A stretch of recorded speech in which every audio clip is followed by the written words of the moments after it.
the league's formative years, her aggressive on-ball defense, court visions, and leadership helped guide the New York Liberty to four WNBA Finals appearances between 1997 and 2002.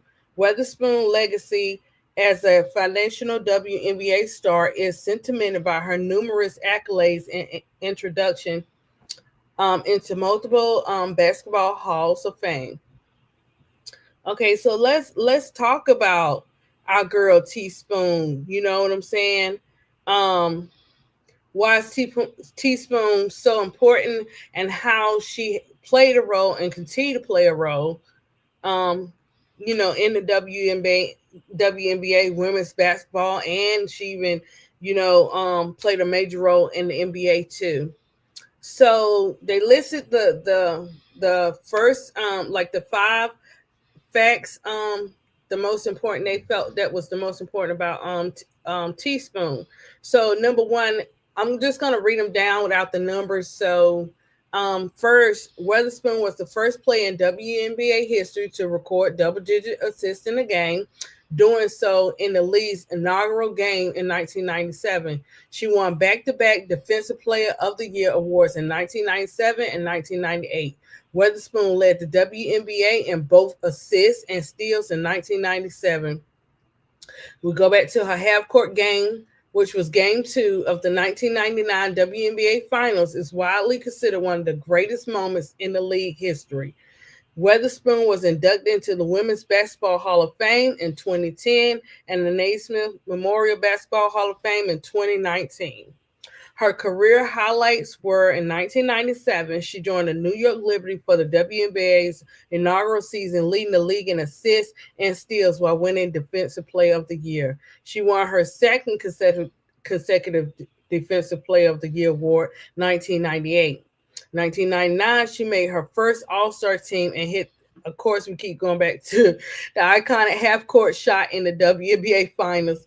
2000, selected to her second All Star game and helped lead the Liberty to another WNBA Finals appearance. She made her fifth consecutive All Star team and reached the WNBA Finals for the fourth time with New York in 2002. In 2004, she played her final WNBA season with the Los Angeles Sparks. Teresa's Weatherspoon impact on the early years of the WNBA cannot be overstated. Her defensive tenacity, playmaking ability, and leadership helped establish the league's standard of play and paved the way for future generations of point guards. Weatherspoon's legacy as one of the WNBA's pioneer stars is secure, and her influence on the game continues to be felt today. Once again, this article is from basketball.com.au. Now we are going to start to tap into different videos about Teresa Weatherspoon. Our first question I want to address is, who is Teresa Weatherspoon? And then we're going to take it down to, we're going to talk about who Teresa Weatherspoon is, what were her accomplishments. I am going to play her Hall of Fame speech, and I two players we're gonna address will be Angel Reese making her, speaking on Spoon, and Zion speaking on Spoon. So we'll top it with that too. So in and out, I will have different videos. We'll play one and then we'll discuss it and then we'll go into each one. Because when we come to like a topic and we're talking about the greats and the vets, this is like writing up. This is your paper. This is your research paper. When you're talking about somebody, you are performing a research paper. So with me, I want to break down all the points. I got my girl, Miss D, here. She on the panel. She got her knowledge skills because, Miss D be knowing stuff right off the bat. ADP got to go dip up in the little history books and stuff, or whatever. But we're going to start off with one of the videos about Teaspoon, and then we'll, like I said, we'll be in and out discussing Teaspoon or whatever. So let me do. Hey Donna. Okay, let me do this.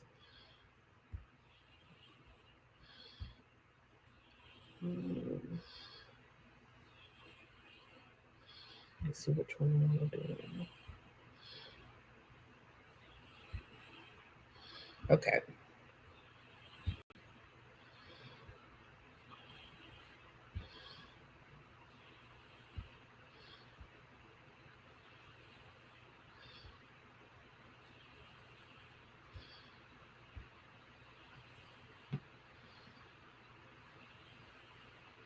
Liberty out of timeouts. They've got to go the length of the floor. Teresa Weatherspoon at the buzzer at three. Oh, she put it in. She put it in. What a finish. Growing up in Texas, I'm the baby of 6. I have 3 sisters, 2 brothers. My mom and dad, as hard as they had to work to make ends meet, I'm from a family of humble beginnings. My father was a great baseball player, played for the minor league of the Minnesota Twins, and he was one of the greats, played in the state of Louisiana. And due to the color of his skin, his career was cut short. And I have the opportunity to play in Louisiana. And when they recognized my last name, a lot of reporters were like, "Are you Charles Weatherspoon's daughter?" Yes, I am. And that "yes, I am" was huge, because now it's like, now you will hear the name Weatherspoon again. Why I'm in the position that I'm in to this day, because it all starts in my home, of why I'm inspired to be great. Father and my mother never talked about good. It was about great. And on that great path, you're not going to meet very many people, but it's up to you which one that you want. My mother always said this. She said, every day, at the end of your day, there must be self-evaluation. You know that you're going to do great things for yourself, but at the end of the day, what did you do for someone else? It's the game of basketball, and my job is to make sure every day that I help these young men to be the best versions of themselves. It just so happened to be that I'm coaching in the NBA, and it's what everyone deems as a male dominant sport. I don't. That's not how I see it. I've had an opportunity to play this game at a high level, and I think that's what our young men see in me, is that I had an opportunity to play it. I understand it, and I know I also know how to teach it and to get it across to them in a way that they get it. Know your value. Know what you bring to the table. There's zero excuse. Everything that you do, you operate in a seed of your purpose, on purpose. Stay committed and stay dedicated to what you do, knowing that if you trust and believe and stay confident in yourself, that you have a great chance to make it happen. And just know that everything about you and everything that you desire to do, you already possess.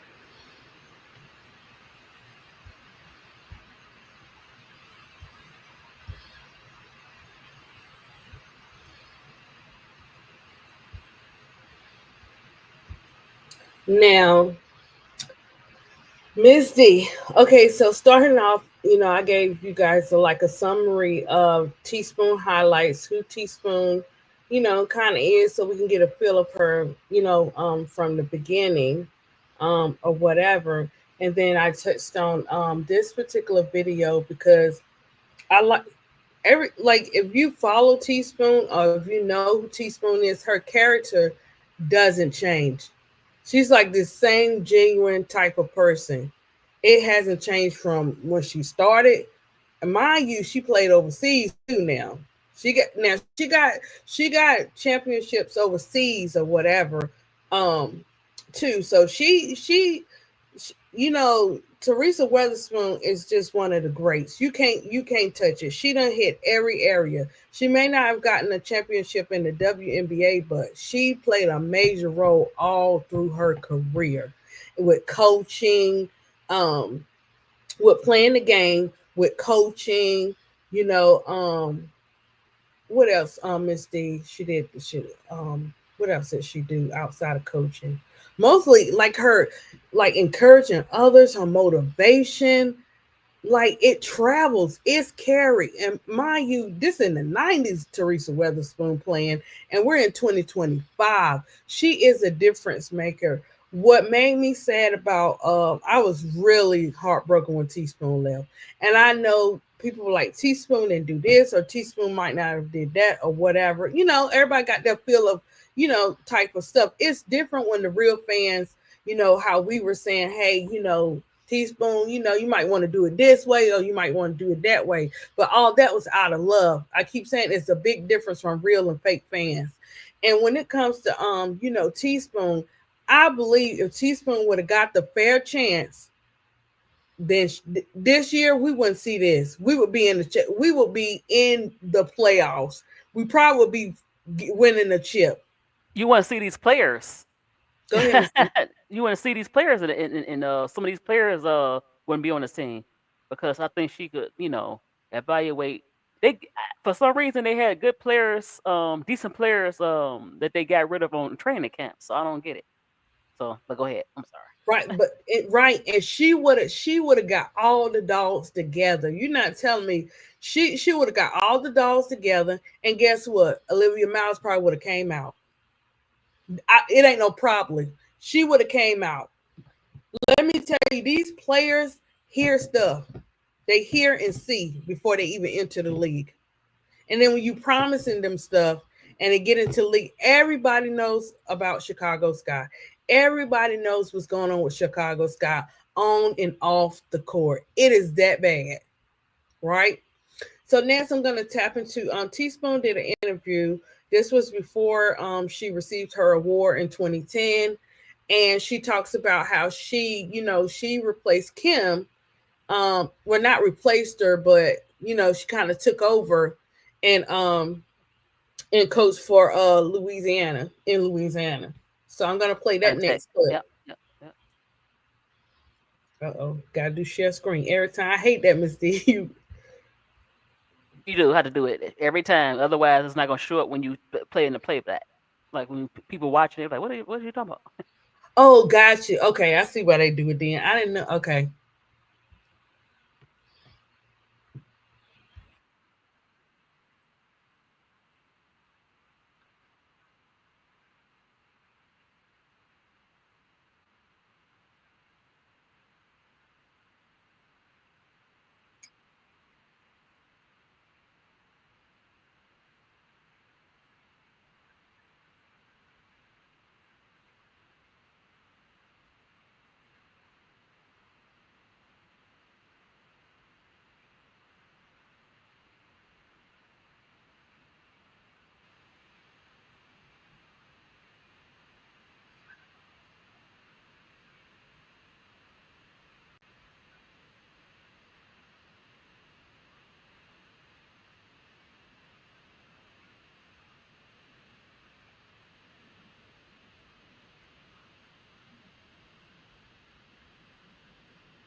Course, Louisiana Tech. Yeah. Now, I was talking to Gary Blair a little while ago, and he told me, and I didn't realize this overlap, but you were replacing a point guard at Louisiana Tech.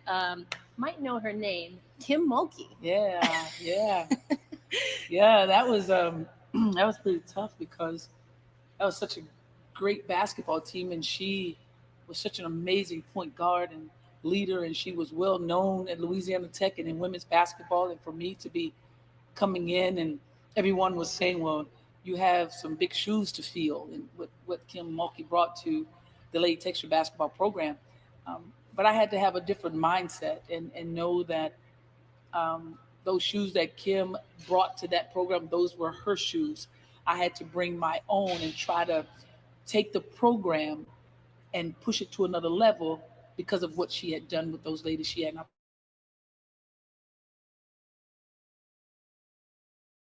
Absolutely. And as I mentioned earlier, it turned out all right. You did get a championship there. Another thing that Gary Blair talked about is there's a photo of you hanging on the rim, nets cut.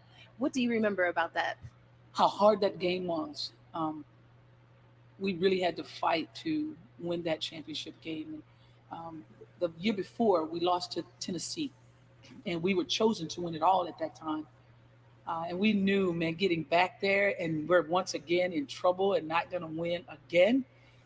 We had to really push to beat an awesome program, Auburn University, and Ruthie Bolton was amazing leader. And she was playing tremendously well for them. But it was the fight and the love that I have for those ladies I had an opportunity to play for. I was probably, it looks as if hanging from that rim that the joy was all me. It was all about the love that I had for them and to be able to watch them celebrate. Yeah, absolutely. Before we move on to, we have some unboxing, uncanning that we're gonna do. I don't know. We'll figure About it to out. get me now. But I do want to talk about, you were able to return to that team as a head coach. What Yes, did that mean yes. to be able to return to your alma Yes. mater? It was great meaning because when you play for a university and you transition away from, and you've done so many other things in the game of basketball, you just never know um, the impact that you've had. And to be called back to coach at your university where you played, um, it's an awesome feeling. Um, because you feel like you left something with the program and it was being recognized and giving you an opportunity to live out another dream, to play there at Louisiana Tech and then live out another dream to coach at Louisiana Tech. And it was great for me, my growth and development as a coach. My bumps and bruises happened there as a player and also as a coach. Great learning experience for me. You've been pretty loyal to programs that you've been able to play for, including, of course, here with the New York Liberty. And you're on the staff here. How do you see your role has evolved under the last two head coaches in particular, Bill Lambier and now Katie Smith? Well, being here, I like the word that you use, and you use being loyal. Um, that's my upbringing, and I don't go away from what I was taught as a kid. And I am very loyal to um, programs who are very loyal to me and my growth, my development, my guidance. It's very important to me. I don't know how anybody else handles things, but this is how I handle my business and the way that I go about my business. But to be back here with the Liberty has been great as well, because this is like my second home away from Pineland, Texas. This is like my second home, and been accepted tremendously well from the city of New York. And to be back here and being able to give back to the young people playing in that New York Liberty uniform and giving them an understanding of how important it is and what it takes to play in New York City. That's big for me to be able to have an opportunity to do, but also to watch them grow as well.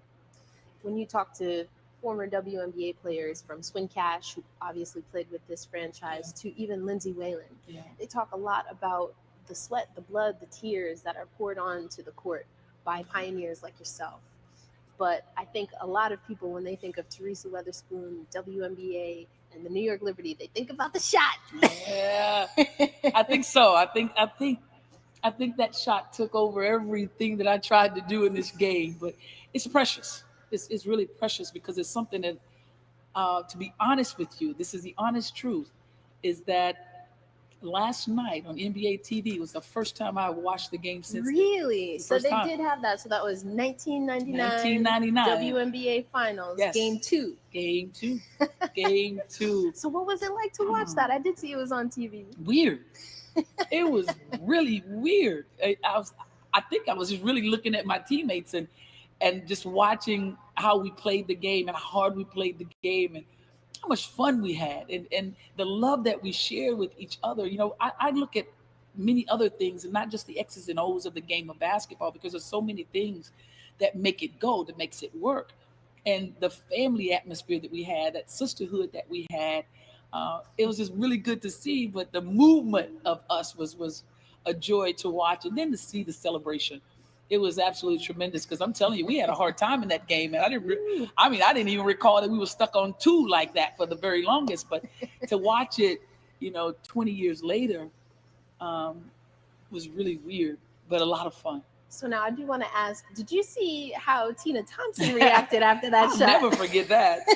Period. I'll never forget that, because that's the one thing that I get to talk about when I see Swoops, Coop, Tina. I get to talk about that because we are friends, and people think that you can't compete and be friends. And we are friends, so I get a chance to talk about that shot. Or they normally they're still a little salty about it, because they're like, oh, everybody talks about the shot, but not the championship. And they won. They won the entire thing. I think we rejoiced a little bit because it gave us an opportunity to play a third game. And if you all can remember, that third game was played the next day. So our reserved energy was like zapped to play against a team like the Houston Comets. They were just a great basketball team. You love to compete against them because they were the challenge. They were like the measuring stick, and everything like that really sticks out, and it's a lot of fun to even think about. But the shot kind of still makes them a little salty.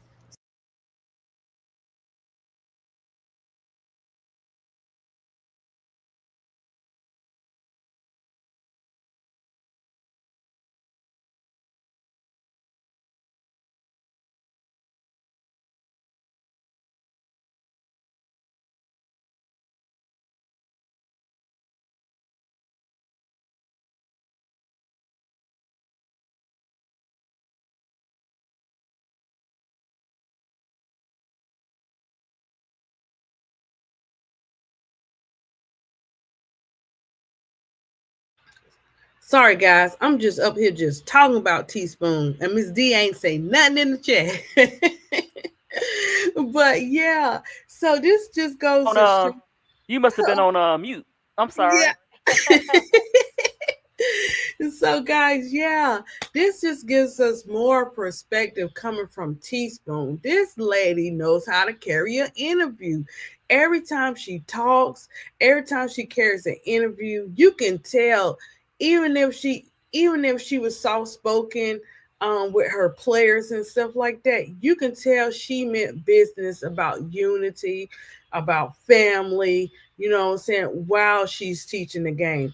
And you can't be mad at her for that. You can't get upset with that, because one thing Teaspoon knew, she knew her players. She learned her players, you know what I'm saying, whether some were on board and whether some were not, on board. But you know what I'm saying, she knew her players. She knew, how they were, and she has had an impact on the WNBA still to this day. Um what did Okay, Mr. said, the biggest problem, the owner would not fire Jeff P. He been sabotaged since last season. Yeah, and that's sad that you would go away from someone's, even if they first, it was like, oh, it's the playoffs. They didn't make the playoffs or whatever. But she took what she had, even when she faced the injuries, she still did not give up. We never saw that team play like this. And I'm not talking about the whole team. I'm talking about half and half. So, but her energy, her drive, her personality, man, who wouldn't want to coach like that? And with learning, and it's your first time coaching, it takes time. That's just like you starting on a new job. You're not gonna learn everything right away. You know what I'm saying? We were on Teaspoon about, everybody was like, well, when you gonna bring Kennedy Carter off the bench? She stayed faithful to Dana. Dana could never say Teaspoon and love her and stay faithful to her, because she did. Even when she heard the noise, she still believed in Dana. Teaspoon believed in all her players. And we all know, if Camilla and Angel were not with Teaspoon and they went to another team, they would not have got to play like they did in Chicago. Because a lot of coaches don't play rookies. They don't like to play rookies. They would have been on the bench. Right? What you got to say, Miss D? That's facts. You notice. Remember back. Let's go back to this video. You see the way she reassured the players, and it no matter the gender. You see, she was the coach of the Pelicans. Now they got rid of her. Why I don't know. But Zion Williamson really liked her. She really encouraged him, because he was going through, and he's still going through. Um, his NBA career is in a balance. He's going through problems with his weight, and sometimes I think it's probably confidence. And she has a way of making you feel good about yourself. And you see how they responded. They didn't say, "Oh, get away from me, you're a lady." They didn't respond like that. She has that that mother slash auntie figure, that she's, you know what, if she wasn't a basketball player, a basketball coach, whatever, she'll be a motivational speaker. She's very good with people, and so it just shows she's very good with people. She know how to get bring out emotion in you that you didn't think you had, because she's a people person. So that's what make her kind of special. And even though people criticize her coach, I think she's a good coach. I didn't particularly care that she stuck with Dana, but but I think she's a good coach. It's just that you know, they and she's a strong personality, and I think Yes. Chicago didn't want that. Why I don't know, especially Jeff. I can't say the owner. The owner is on autopilot. He just let Jeff do whatever Jeff do, and it's just a hot mess. But that's why I think about her. She just brings out the best in people, and she's the counselor, ADP counselor. Yeah, yeah. You know how you just see a lot of your. I see a lot of myself in Teaspoon when it comes to the people in general, and just the encouragement and the motivation. She still do that. When I follow her, it's not a day that go by a Teaspoon don't put something motivational on her post, her gospel songs, whatever. She's always posting something. And anytime the players, Camilla, Angel, or Kennedy, or whoever that that she's been a part of their life, mostly them, she will post that she's proud of them, keep it going, that type of stuff. And I like that they still got that connection, and she's straightforward. And what's so sad is that a lot of people don't like confident black women. They don't like women that are confident, phenomenal, believe in themselves, and won't back down, you know and they could have, and sometimes people will probably try you to see if you're going to do wrong, because this is what they want you to do. It probably would have started last year if they had the type of coach that they have this year to do the same thing. He's on a different agenda. That's why. And and and listen, this goes back to, hey, they haven't just been doing this with Angel and Camilla and stuff came to the team. They've been doing this. So I keep saying everybody has an expiration date. And when the snakes dig those holes, they keep digging those holes. Sooner or later, somebody's gonna close that hole up, and you got to go. You know what I'm saying? Um, That's what but happened to her. yes, huh? Oh no, no, I'm just saying that's what happened to her. We went out see some of these players that you see. I think last year, when she kind of because I think she knew that Izzy and Dana was gone anyway. She didn't know she was gonna be gone. Mm-hmm. But she, I think one of the reasons why Jeff felt threatened because she's not afraid to speak up about the roster, and so he went out and got somebody that's gonna say, okay. So that's why. She is a strong personality, and that kind of messed up. Like I said, I don't think Michael Alter's a bad person necessarily. I don't think, but I just think some owners just say, what, it's on autopilot. I own this team; it's just a toy. I'm not really worried about winning. I got this cash cow and angel, and yeah. So he's just worried about the money part. Somebody said something. I can't remember, but a lot of these owners, no matter if it's WNBA, NFL, NBA, if they making money, they good. They don't care about the championships. The fans care about winning. It's fun to see a winning team. You don't want to go to a game and spend all the money on parking and the food and have to see a winner. It's kind of a downy Debbie Downer. So, but yeah, she still posts Angel. Remember the game they played against New York? She couldn't wait to go hug Teaspoon after the game, and it was very genuine. It was almost like a mother daughter or auntie situation. But yeah, And I'm just gonna say this I can't as say the an owner because I don't know about the owner, but Jeff seemed like because I think the owner he's there, but he's not there. Donna C. I don't think he's uh-huh. I think it's all Jeff P. He just let Jeff do what he want to do. That's what I really think. I think he just let Jeff do what he want to do. As long as it's the money, I'm making money off of Angel, I'm good. That's the same like with the owner. I think Jeff is the one putting this mess out here. this team. Go Yeah, ahead. I'm sorry. no, and I was like, I also pray that Angel and Camilla get a team that support. This goes back to being on the right team makes a difference. And what I mean by that is organization, right? And what I mean by that, you see how the New York Liberty don't play about Teaspoon. You see how they stand 10 toes down for Teaspoon. Right after everything happened, what they do?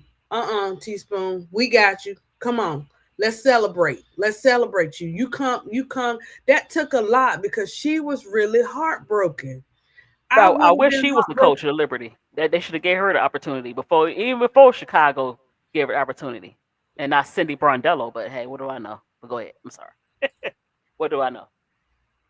because they love teaspoon could never do no wrong in their eyes. And this is the thing. Once you establish yourself in a name, it's nothing anybody can take from you. It stands. Once you make an impact on and off the court, it stays with you where you could just sit back and really relax because you don't put it out in the atmosphere. It's there to for others to grab to and keep it going. What did Donna say? Donna said Michael and Nadia got to approve his choices, though. Yeah, they do. They do. And that's what I'm saying. Like, this didn't just start with our Twin Towers. This has been happening. The Sky owner has been on autopilot since the championship. He has. Look, Donna, you don't get it in a way, and I'm not saying you don't get it, but what I'm saying is Michael and Nadia don't know what they're doing. They don't know. Jeff is. I don't know what Jeff's telling them. Jeff probably telling them that he know how to do a roster. He's an owner. Owners don't understand. A lot of owners don't understand the sport. They just own. They just own a team. And Nadia don't seem like she know about basketball. She probably like the numbers cruncher. So you got two people who don't know about the sport. Of course they're gonna say, "Yeah, Jeff." I mean, they basically just gave the keys to Jeff. They gave Jeff the keys to a well, the way it's looking now is not, but you gave Jeff keys away to like a specific car. So Jeff, I mean Michael and Nadia, they just own her, and she just a person's probably know how to crunch numbers, but they not knowledgeable in basketball. Obviously, he just own her. So yeah, they have been on autopilot because look at this mess. And if Jeff told the owner, now Nadia probably is like, nah, I don't want to fire Teaspoon. They put her out there, and that's weird. They put her out there to be the face that fires Spoon, and she's not even a general manager like that. But yeah, so Michael, hopefully, what Angel had to do on a sneak tip, in a way, Angel has to get in this ear and it's like, look, you got to get rid of Jeff. So in order for Camilla and Angel to have a good situation in Chicago, I mean, it's a basketball. It's known for basketball, men's and women's. How can you mess this up? So they got to get rid of Jeff.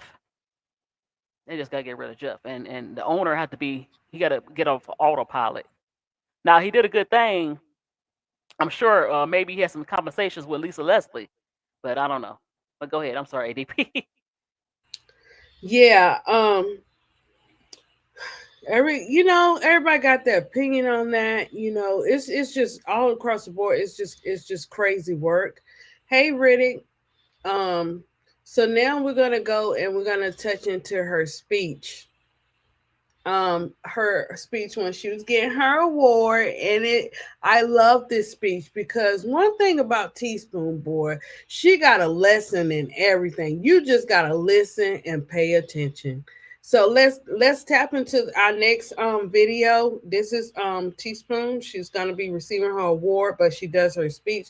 And actually she was kind of nervous, but she did really good. So let's take a look at it and then we'll piggyback on it.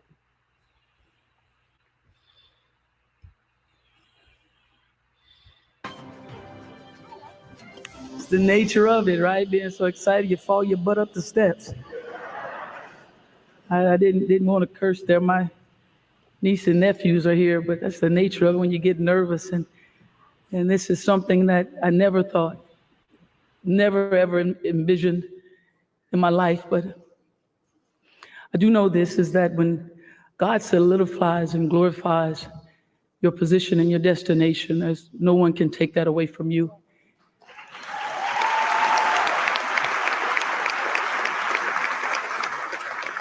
I'm so thankful to God that He actually knows my name. He knows my name. And when you walk away and you transition away from this game, you never know if your name will ever be remembered. But tonight, God has shown me that this game will forever remember my name.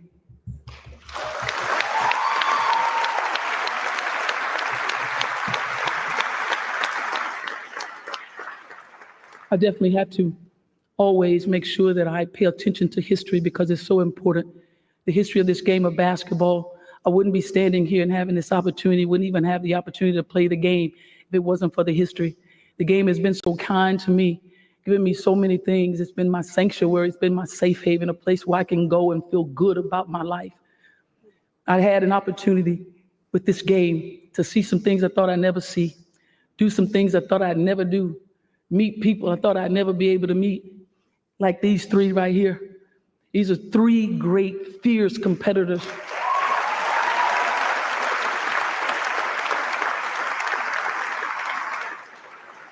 Not only are they great, fierce competitors, they're my friends.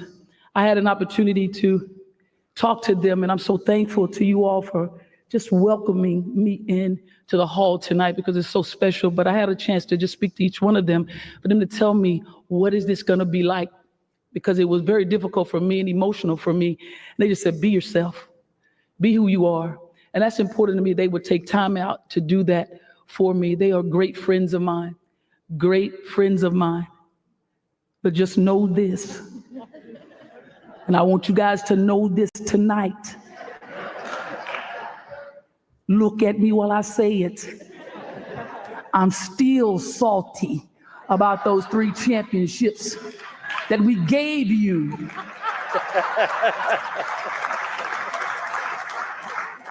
I know you guys are still salty about that shot because you got to see it again tonight, didn't you? Yeah, I still got one up on them too. But I truly love and appreciate you guys so very much, more than you guys can ever imagine. You guys, these 3 are great for women's game, but not only for the women's game, for basketball, period.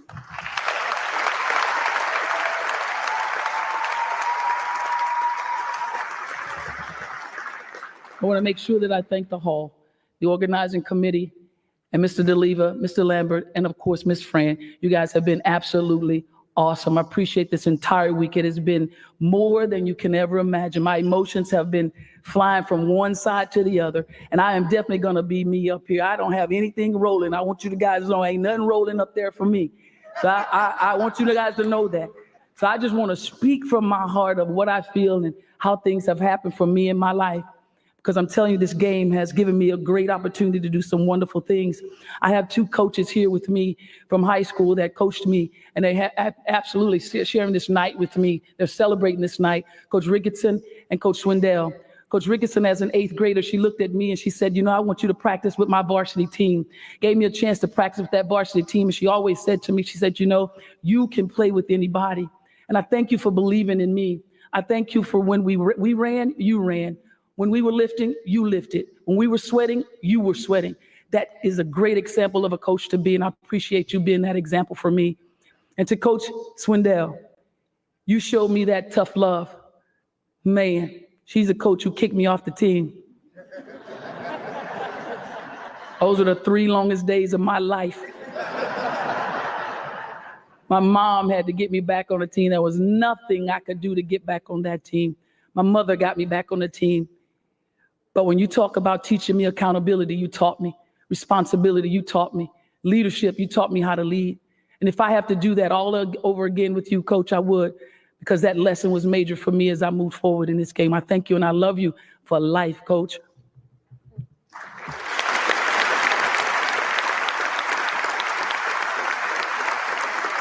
And I know those West Sabine Lady Tigers are watching. So like we used to always say when we were little kids, go fight, win, whoosh. I don't know what it meant, but it meant something to us when we went out there. So I love you guys so very much. I know you're watching. And from there, Coach Swindell definitely prepared me the opportunity to play under great leadership at Louisiana Tech, which Louisiana Tech, they call that the Karl Malone country, the big mailman. I love you, big bro. I know you're watching. But we got a chance to play for Louisiana Tech, and I'm so thankful to Dr. F.J. Taylor, Dr. Renaud.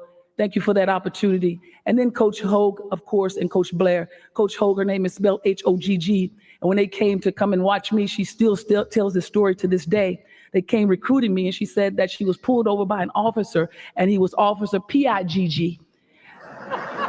I don't know if that's true, but that's what she said. I don't know how true that is, but that's what she told me. But I'm so thankful that they put me in front of one of the greatest coaches to ever do it, and that's Coach Leon Barmore. I thank you for teaching me to be disciplined. I thank you for teaching me to be a better basketball player, a greater person, but even a great coach. I know you're watching. Coach Barmore, I love you, and I appreciate everything about you. Thank you, Coach Barmore.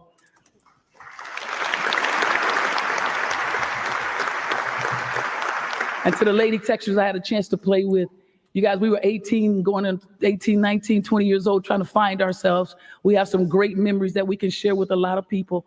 I appreciate every one of you guys, and I love you, and you know who you are. You guys, I love you tremendously. And from there, there was an ultimate dream of mine, and that was to be an Olympian. And that was the only thing we really had at the time. We didn't have the WNBA. It was to be an Olympian. I got a chance to play on USA Basketball, and I thank USA Basketball for giving me the opportunity to experience being an Olympian, but also to be able to represent this country. Thank you.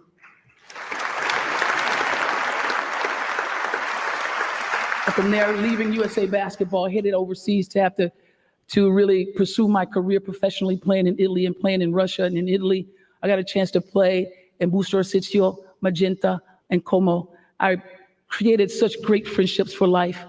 Grazie tutte e vi amo. And playing in Russia, I played with an amazing organization, Central Sport Club of Army, CSKA. Spasiba, ya vas, Zeklablu. I guess you guys see I learned a little bit of the language, huh? And then from there, we go to the WNBA. What an amazing experience. The WNBA, we affectionately call it the W. Thank you to I'm telling you, when we give our thanks, we really give our thanks to Mr. David Stern, Mr. Adam Silver. Yes. To Val Ackerman, Donna Oringer, and all the presidents who followed, and of course, Renee Brown. We appreciate that vision, because with that vision, you gave us a chance to come back and play in America. And then being allocated to play for New York City. No better place for this fire right here to play in New York City. I love New York City. I love for the acceptance for being able to play there, but also playing with the team that had a chance to play for. I thank Mr. Dolan for giving us a home. I thank Carol Blazejowski, who's here today, the Blaze. I thank you for giving me an opportunity, Blaze, and for trusting me to run your basketball club. And I'd like to also thank Isaiah Thomas, who is here. Isaiah Thomas, you know how much I love you. I appreciate you, your words, your kindness, everything that you ever said to me is right here forever. I appreciate you. I appreciate Kristen Bernard for bringing me back into the fold. And our current COO, Kia Clark, I appreciate you. And our new ownership, as well as Mr. Joe Tsai and Ali Weisberg, we appreciate you and your commitment to our Liberty fans and to our club itself. And playing with those Liberty girls, I had a chance to play with them. Of course, we played against them. They know all the girls. I don't have to call them. You know them. You know them very well. But those girls I had a chance to play with, they were my teammates, but they were more than my teammates. They were my sisters. It was a sisterhood. They were my friends and my friends for life. I love every one of you guys, and you know how dear you are to me. And if you ever call on me, you know I'm here. I appreciate you, because this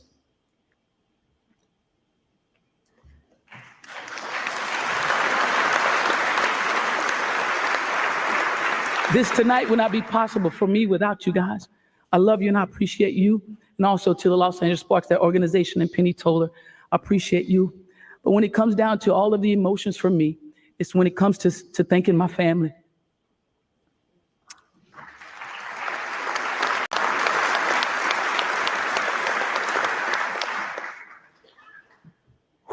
And they're here to celebrate with me tonight is my oldest brother, Charles Sr., my sister Diana, my sister Carolyn, my sister Denise, and my brother Mike.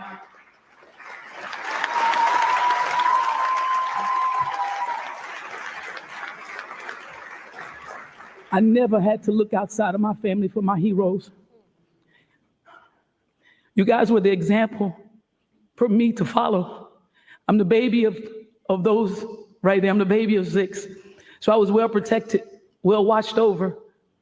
And I hope that you know that everything about you I watched. I took it from you. I took your perseverance. I took your consistency. I took your dedication. I took your determination. I took it and I ran with it. And I hope that I made you tremendously proud. We've gone through a lot together. We've done a lot together. We fought together. Tonight, we go in together.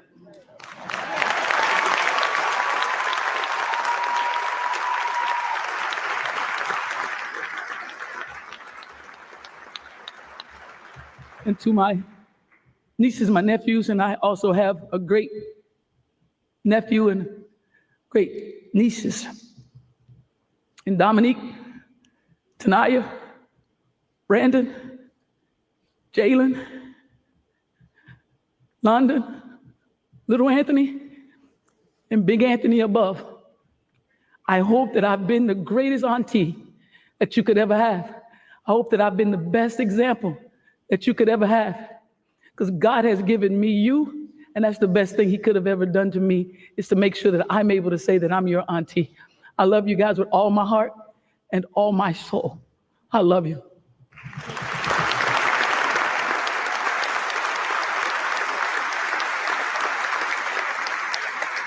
To my mom, my dad, to my parents, the greatest blessing God has ever bestowed upon me. My dad was a great man, hardworking man, taught us how to work. He's a great provider. My father was the best athlete that I've ever seen. My father played baseball, played with the Minnesota Twins in their minor league clubs. My father to this day still holds a record with 7 grand slams in one season, 2 in one game, and the third one hit the fence. I don't know who was pitching to him, but they did. My father also had a dream.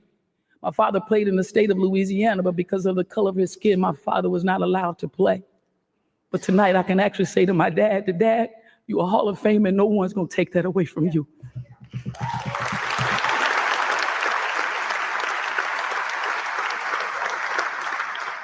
To my dear mommy,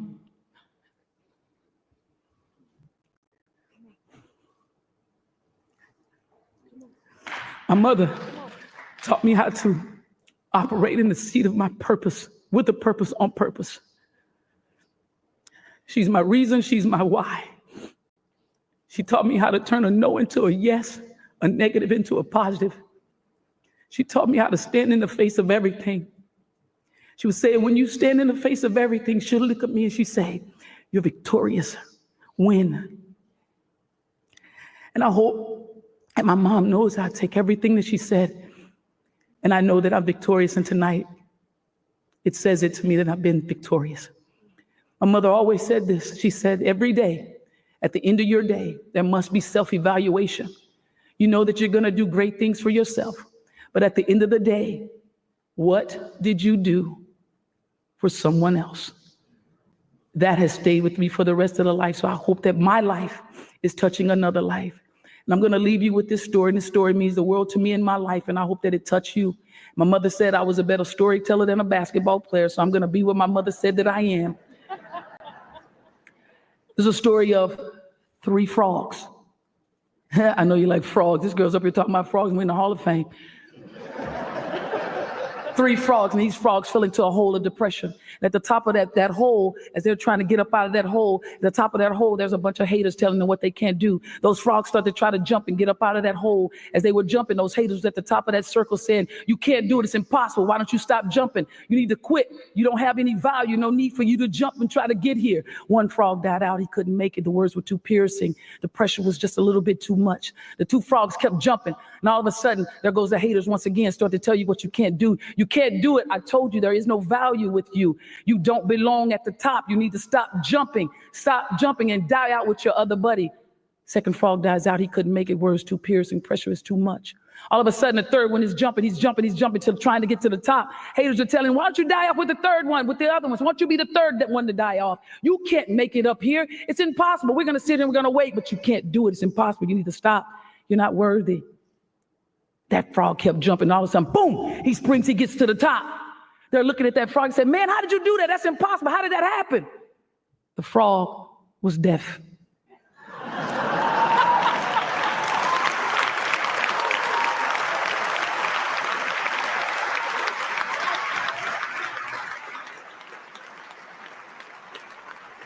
That's me. I was that frog. turn deaf ears to what people say that you cannot do. Know your worth, know your value. And I say to all of the honorees, congratulations. And I'm so thankful to be going in with you tonight. God bless you and God keep you.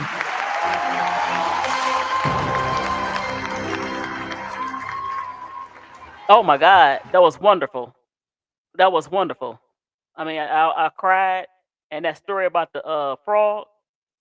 Oh my God, ADP? What you think? Now I heard it before. I heard her speech before, but I forgot about it. Sort of, kinda. And see, Oh my God. listen, guys, I don't know everything that God has for me for us this podcast, bringing up what these players mean in the game of basketball or whatever game they play, whether it's basketball, volleyball, tennis, or whatever. But for me, I have to understand the game of basketball. I gotta go back and do my research. ADP don't know everything. ADP know names, and sometimes you might know a little bit, but I have to go back and do my research because I want to know, where did this person's heart start at? Where did that heartbeat start at? Where did they get it from? I always say learning, the foundation of learning starts in the home. Teresa Weatherspoon had, so many of us don't always have that. So she was blessed to have the foundation in her home, be brought up on it, and take it to the game of basketball, to the players on the court and off the court. So I'm not gonna play it right now, but I will play Zion and I will play Angel Reese on Teaspoon, little snippets. But right now, I want to dwell on this speech because it was a phenomenal speech. Like, she hit every aspect in this speech. If you don't go back and do your research on Teresa Weatherspoon, it's more than just basketball, guys. This is a human being who took the love that she had, that she got from her family, and put it into and big girl so messy, guys, and the love she had got from her family and put it into the game of basketball with these players.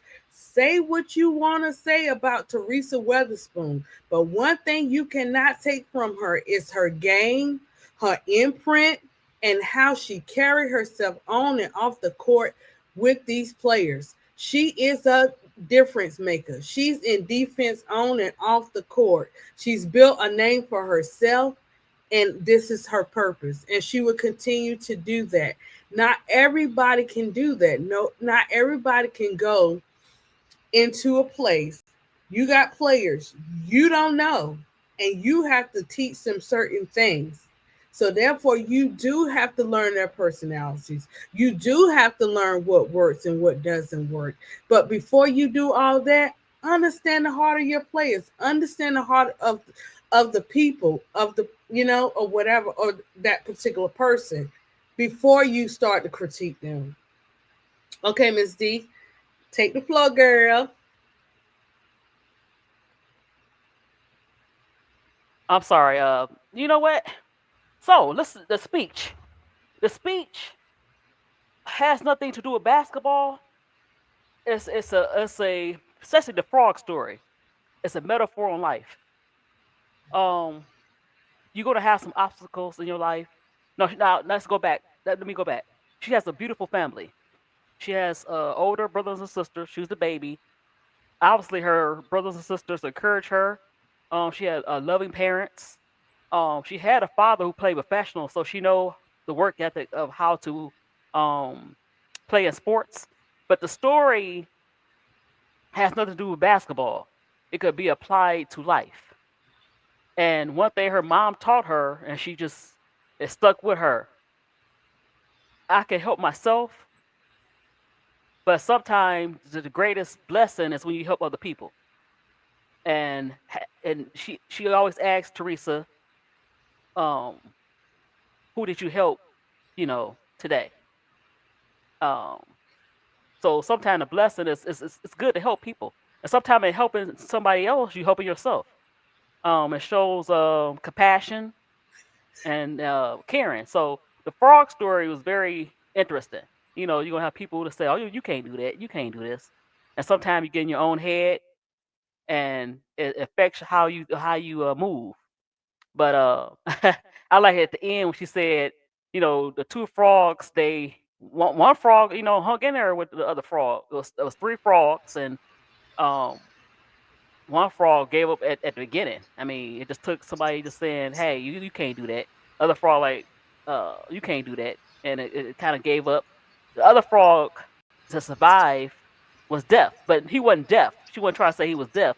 She said basically saying that you have to have deaf ears. You have to believe in yourself. You can't depend on somebody to encourage you all the time because sometimes people are not going to encourage you to do things. And so that story is very important, not just for basketball, for life. That's all I want to say about that. So pretty Tony, you in the building, girl. You've been doing it all nighter. Yes, I have. Yes, I have. What you want Teresa to say about Witherspoon. peace? Hit it, girl. Teaspoon, teaspoon, teaspoon. One of my Louisianan. Hey, you come anytime you come and you play on a team in Louisiana, you become a Louisianan. I don't care where you from. And that's life, right? So, playing up there in Louisiana is like no other. Look at Angel, right? Angel is a beautiful soul. Teresa Witherspoon too was in the midst of Kim Mulkey. Sorry to hear you say that, for you to have to hear that name, Miss D. But No, no, no. Listen, no. I like Kim Mulkey as the player. Kim right, Mulkey player. You know why? Because she was so tough. At five Kim, foot what, yeah, four? Kim She's 5'4". She was Kim a little Mulkey feisty. was so feisty. She She was so was little tiny, feisty, look like little house on the little prairie. Yeah, she munchkin, did. right? Right, little house on the prairie with the little two Yeah, ponytails. Oh, she's right. adorable. But she was an amazing player. Those were those eras when you watch these ladies play and you're like, man, I want to go to like tech because I want to go play with, I want to be just like them. Those are your dreams, right? Because back then that's the best you had was college basketball, um, and possibly maybe getting an opportunity. The biggest thing you had beyond that is to go play overseas. As you can see, where all Spoon has been before making her way into the W once the W was formed. It wasn't easy to get in the W once the W was formed because back then you're looking for the best of the best, and not everybody was the best, but you also had some that were the best that just couldn't make it overseas. They couldn't make it overseas for one reason or another, that maybe it was too far, they want to be away from family. They got over there, they couldn't adapt. They were really, really good and was probably the best player over there, but just couldn't adapt to the environment, right? So you have all of those different things that bat against you.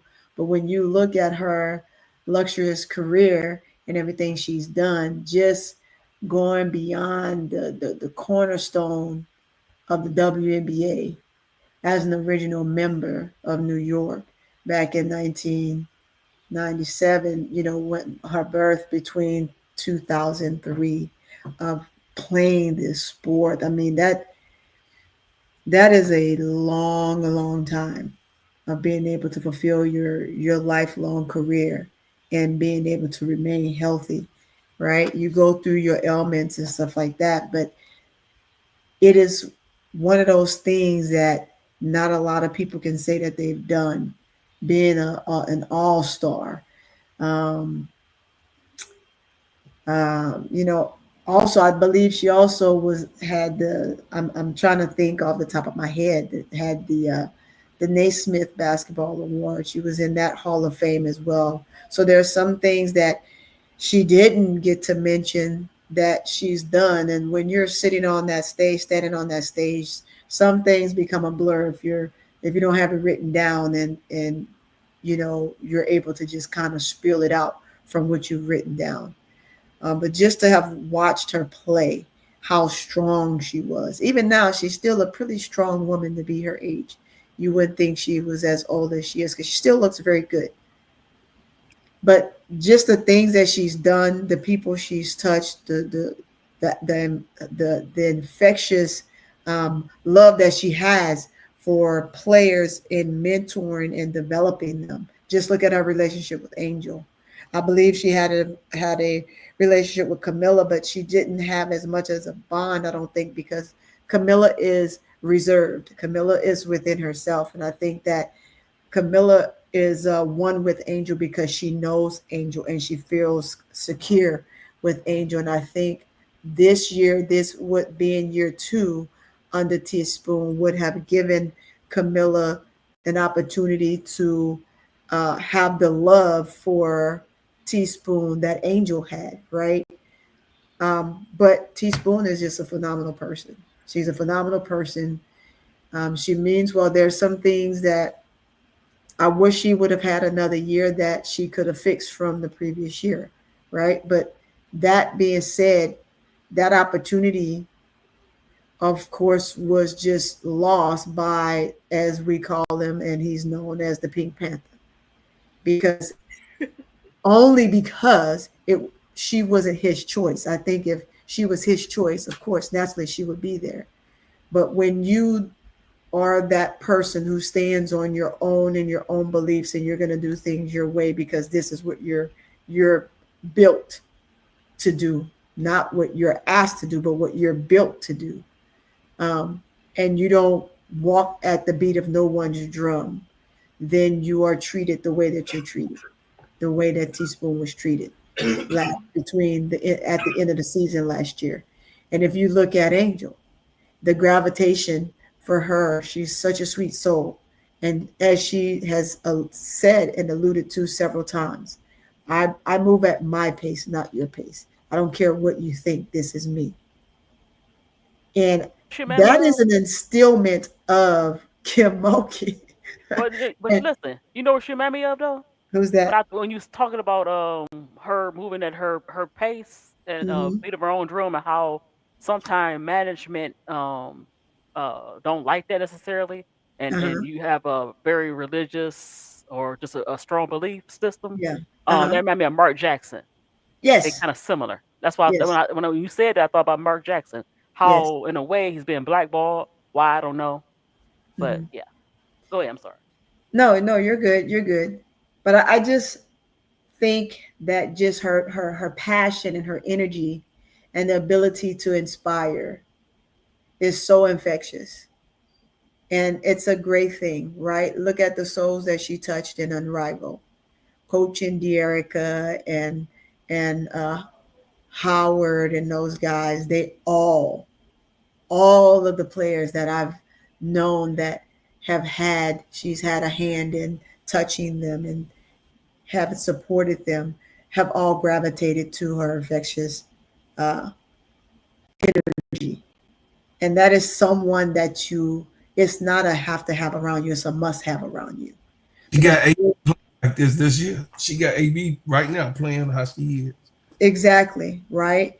Mm-hmm. Those ladies thrive. And I use Deerica as one because Deerica went through so much last year. And I think we spoke about this a little bit, ADP and Ms. D, before. She went through so much last year that she had such a hard year that it weighed on her so much. Having Unrivaled and having Teaspoon gave her the utmost exhale moment that I think that she was much deserved, that she needed.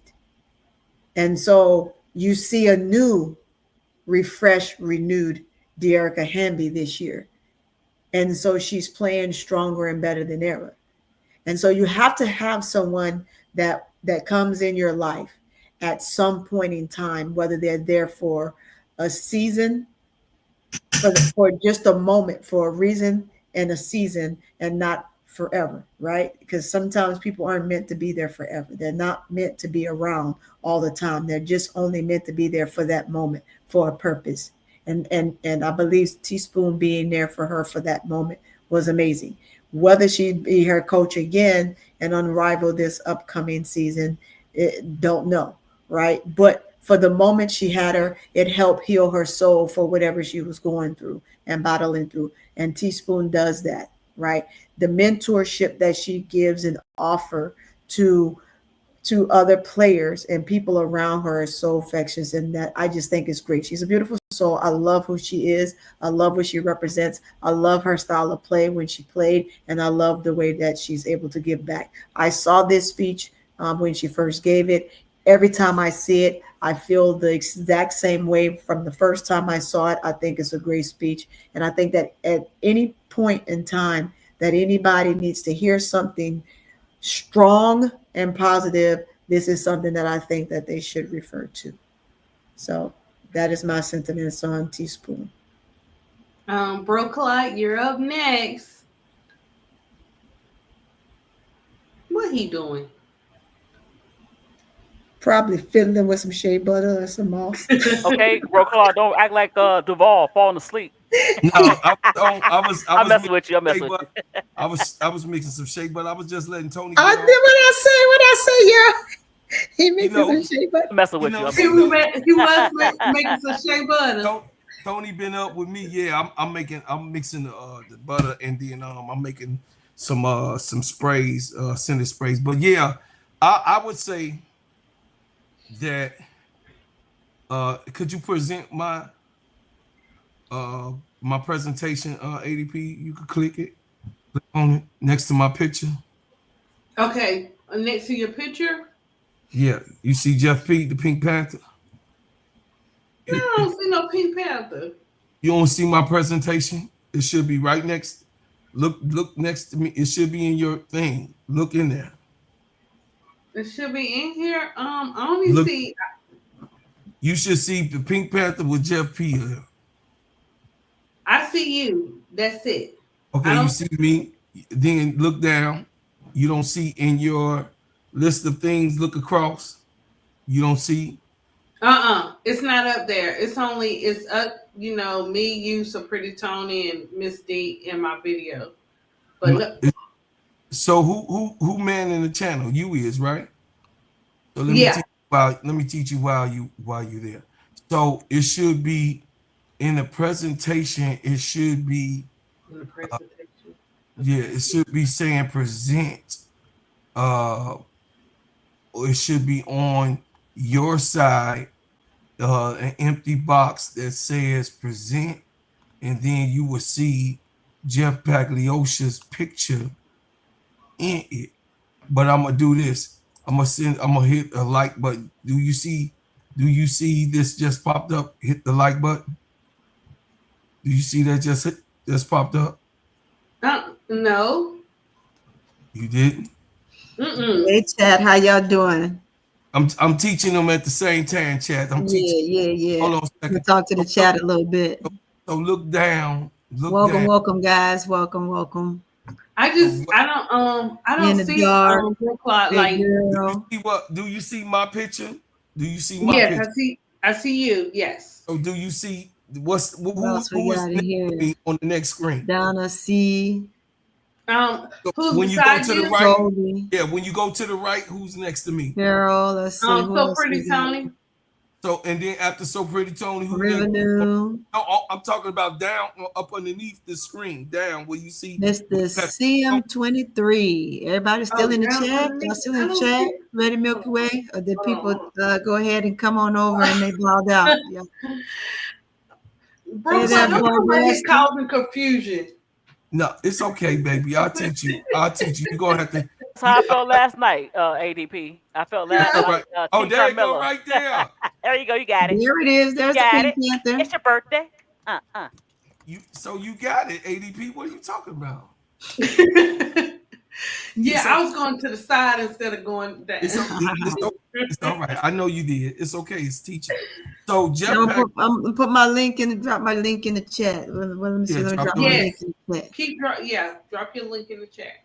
So what we have here is a situation where Teresa Weatherspoon was unfairly hired. Yep. She was unfairly hired because Nadia Rollinson knew that they still had to hire a GM. but she thought that she had enough power to smooth things over so that the GM, which was going to be Jeff Pagliosha, Yep. the GM was going to accept her pick for a coach. That does not go like that.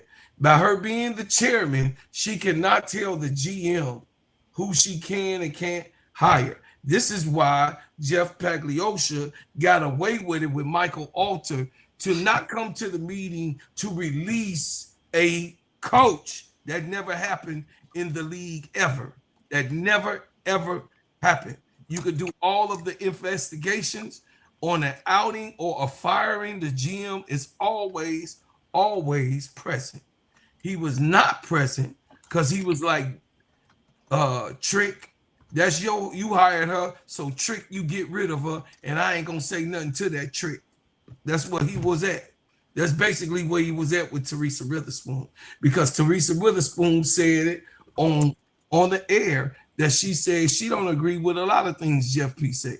She said when they have a back and forth, she said sometimes I hang up on him, and then we agree to disagree, and we move forward.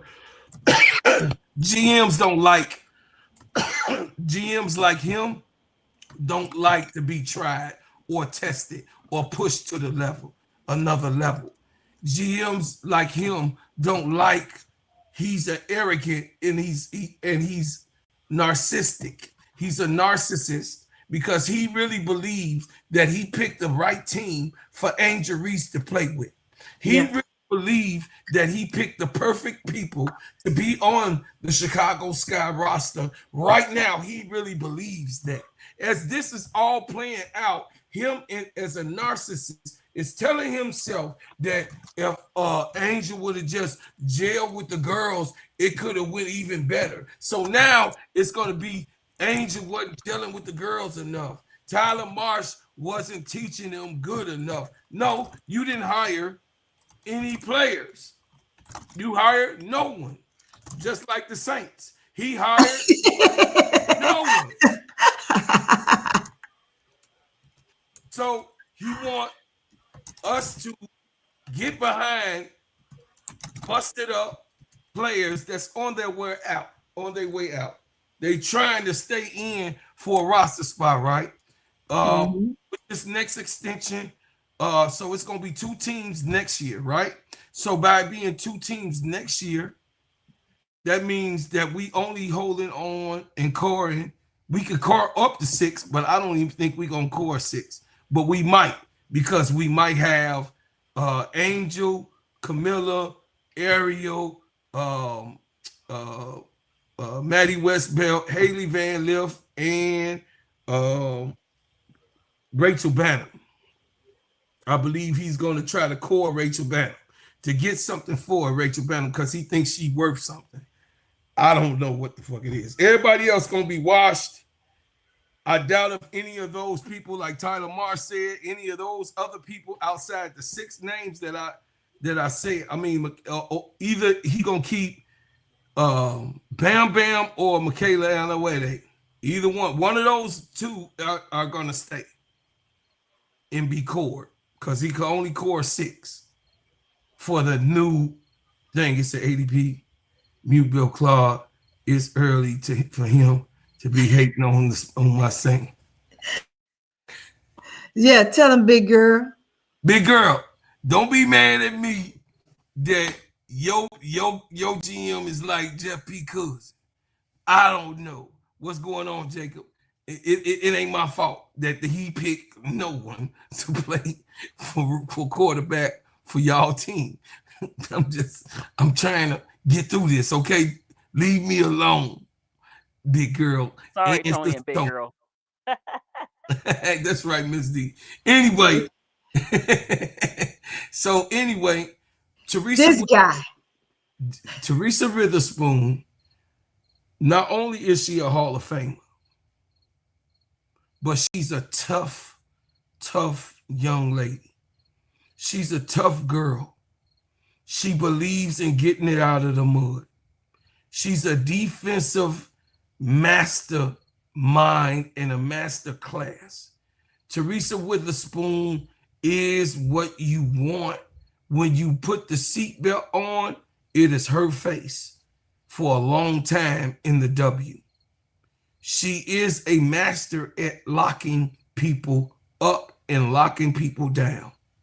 That she can teach and that translate to each and every one of her players on her team. This is why the Chicago Sky last year is better than the Chicago Sky this year, just in that terminology. Yeah, they won about the same amount of games in the same part of the season or whatever. But what I will say is that the Chicago Sky, the way that we lost last year, we wasn't around there getting blown out by 30, right? We had a couple 20-point games, right? But we didn't have a lot of 20-point games. We had a lot of defensive games that we could have won, but we let go, just like that Las Vegas Aces last point that Asia Wilson tipped in, and Angel was locking her down the whole game. Y'all remember that, right? It was a tip in. So it was games like that that the Chicago Sky lost. In a game like this tonight, Chicago Sky lost. We could have really won this game if it was really played better by the players and coached a little bit better by the coach. Is that right? Every time Tyler Marsh goes up against any coach, he gets out coached. So Teresa Weatherspoon has that tenacity, ADP, to stick to her guns. She sticks to her guns, and people don't like it, like those type of women. People don't like women that can stand on their own and stand up for themselves and have a voice for themselves and not afraid and unapologetically to no one. They're scared, they're afraid of those type of women. And the ones that are not, with the alphabet community, they still get called lesbians and dykes and all of this type of stuff because they're standing up for themselves. That's not necessarily. You don't have to be a part of any community or anyone just to be a single person that knows how to stand up for yourself and speak and stand your ground and not let no one run over you. She did not let Tyler Marsh let Jeff P into his practices. She did not let the Pink Panther in her practices. She say, stay your $5 ass out of my practice and get your ass on. And he didn't like that. He hated it so much that he tried to build a fake relationship right now that you see with Rachel Bannum. That's why Rachel Bannum got the ultimate green light. She shoots with no one under the rim because she has a relationship with the GM. You got what I'm saying? So Teresa Witherspoon would have not had none of that shit happen. Matter of fact, Tyler Marsh was good. Now, this is where I'm going. Tyler Marsh was good for Angel in this aspect of letting Angel go. But who's to say that Teresa Witherspoon wouldn't have let Angel go either, because Angel played in Unrivaled, right? And she got to see Angel be able to bring the ball up, right? And play with the guards, right? So who's to say that Teresa Witherspoon wouldn't have got caught on like Nola did? Nola caught on, right? And she's much better and a Hall of Famer than Nola. Nola's not a Hall of Famer. Teresa is. She would have been like, oh, Angel can bring that ball up. That's my scheme next year. But she didn't have the opportunity. So I would say I'm glad that this season, Teresa Witherspoon is working with New York for the WNBA season. I'm glad that she has a place in Unrivaled. She still has a job and making good money. I think that Teresa Witherspoon will be the future of the WNBA coaches. And she just need another opportunity. Whatever team that she coaches, I'm definitely going to be cheering for. And I laugh. Good job, bro, Clyde. That's what I'm talking about. Yep. You can too. Yeah, and I believe that too, that she if given the opportunity, she would have did the same thing with Angel. Because each year you see improvements in your players. And she definitely wasn't holding Angel back. She just didn't get the opportunity to show her the rest of her, to bring out the rest of her skills that we know she has. Angel took it upon herself to say, "Hey, I'm going to do this thing." Well, she couldn't because Jeff is a sabotager. Jeff Yeah. sabotaged that this year and last year because Jeff promised certain players certain roles. So Mm-hmm. I think one of the reasons why she held on to Dana, Keisha Kirkpatrick, Notoria Norton Jr. is because dang on Jeff told her that she was the stuff. And yeah, she would have figured out that Angel, can handle the ball. But like you said, she didn't get the opportunity because Jeff sabotaged. So she had to play Dana. Dana was all in her feelings, but you see that, like Bro Cross said, one of the reasons why she's not there, I think, um, it's like Mark Jackson. He's very strong in his faith. He's very stern, and she has attitude. Hey, you hire me, I'm a coach. You do your job, I'm gonna do my job. Right. But Pretty much. don't hang over me like that. I'm a grown woman, and he didn't like that. And so, yeah, so that's the situation with that. But Yes, I'm glad Riddick. she working with New York. But I think, I wonder. Okay, I don't know. Maybe she could have. I think she get another coach. She should get another coaching job at the WNBA. I like the other thing she bring. Of course, people talk about her X's and O's. I think she could that's something. She'll be. They say the same thing about Don Staley, but hey, To answer Riddick Mikaway's question, yes, she is. She works with New York. I don't think she ever stopped. I think her position got higher. right. Um, it's her and someone else. I forgot her name, but yeah, she works for them. That's what I'm saying. New York is one of those organizations where they appreciate and they love their players, and it really showed with Teaspoon. And her being able to like be on their payroll and still be able to have an influence behind closed doors. But we will continue as we are now seeing, you welcome, Riddick. We will continue to see that, the unseen stuff too, and the seen stuff when it comes to Teresa Weatherspoon. But it goes back to what she was saying in her speech. You know what I'm saying? She got to keep the haters out her ear, and she got to move forward. And since leaving Chicago, getting let go from Chicago, she still has been making a difference. So I'm going to show you two clips. One is Zion, and the other one will be Angel speaking on Teaspoon.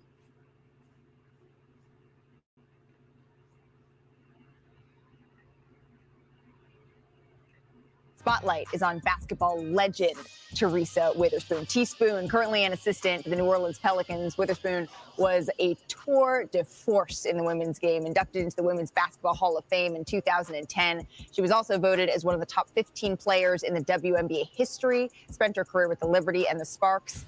Here's Zion Williamson on his assistant We had coach. a moment last season where I was leaving the arena, and she asked me, "Am I all right?" And usually I just brush it off like, "Yeah, I'm straight. I'm just going home." But I just trust Teaspoon so much with like opening up. I was like, "Nah, I'm not. I am not okay." And her first response wasn't words. She cried for me. She literally just cried for me, and I remember just trying to take that moment and like, I have somebody special in my corner. She really does care about me, and the feeling is mutual. That's my big sister. She was there and stayed connected with me through the off season. That's just my big sister. We have a special bond. That's incredible, Chanae. I've got chills watching that with two franchises and most recently with the Liberty. Players say the same thing in the W, and I'm just so happy that the brothers in the NBA get to experience her greatness, and she's someone that I think could be a head coach in the NBA anytime, like now. And that was a very tender moment. But she was a killer. She was a killer on the court. She owned the court. So that's all nice and well and good. But give her the basketball, and you're not going to see something What's else. understood need not be explained. Yeah, see, Oh there my you go. Thank you for watching ESPN on YouTube. For live streaming sports and premium content. He was Angel before Angel, as far as getting to mentor a younger, he's still young, a younger, Zion Williamson. So that's what it'll kind of remind me of. Mm-hmm. You know. Yeah, it's just to hear, them express their feelings for her. Like, hey, she was more than just a coach. You know what I'm saying? Like, and sometimes, guys, that's all people need. That's all they need is like no words, just listen. Those are some of the best moments. And he had, especially with a guy, not saying that, what I'm saying, like, they're tough. So for him to even, come up there and say that and to admit that shows a lot of how Teaspoon played a role in his life.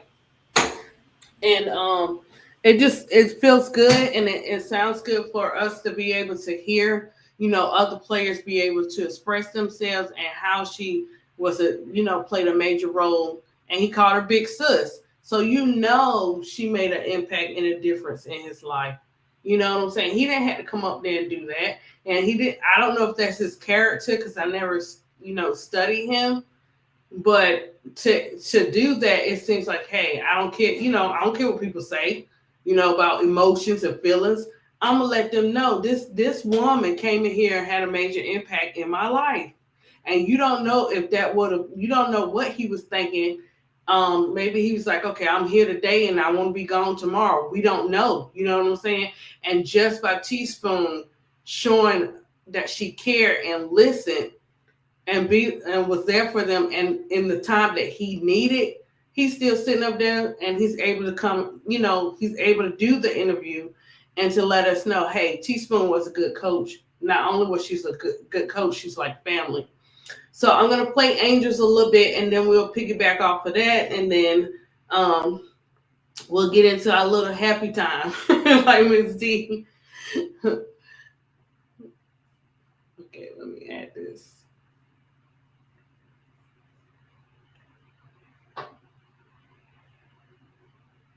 Oh, sorry, guys. Let me take it back. Sorry.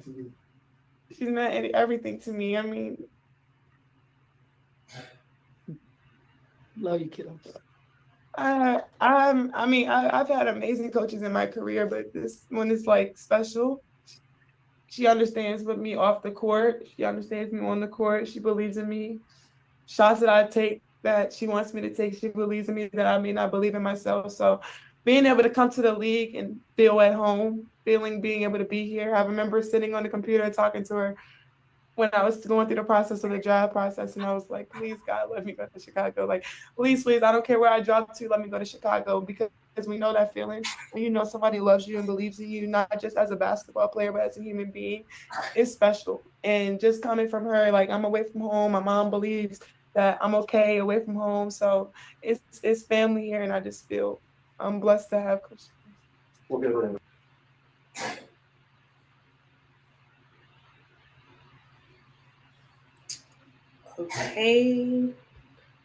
Okay, so Prince Tony, we'll start with you. All right, what you want to know? Okay, how do you feel about Zion and Angel speaking on Teaspoon in the way that they do? How do you feel like that she made a impact in their lives?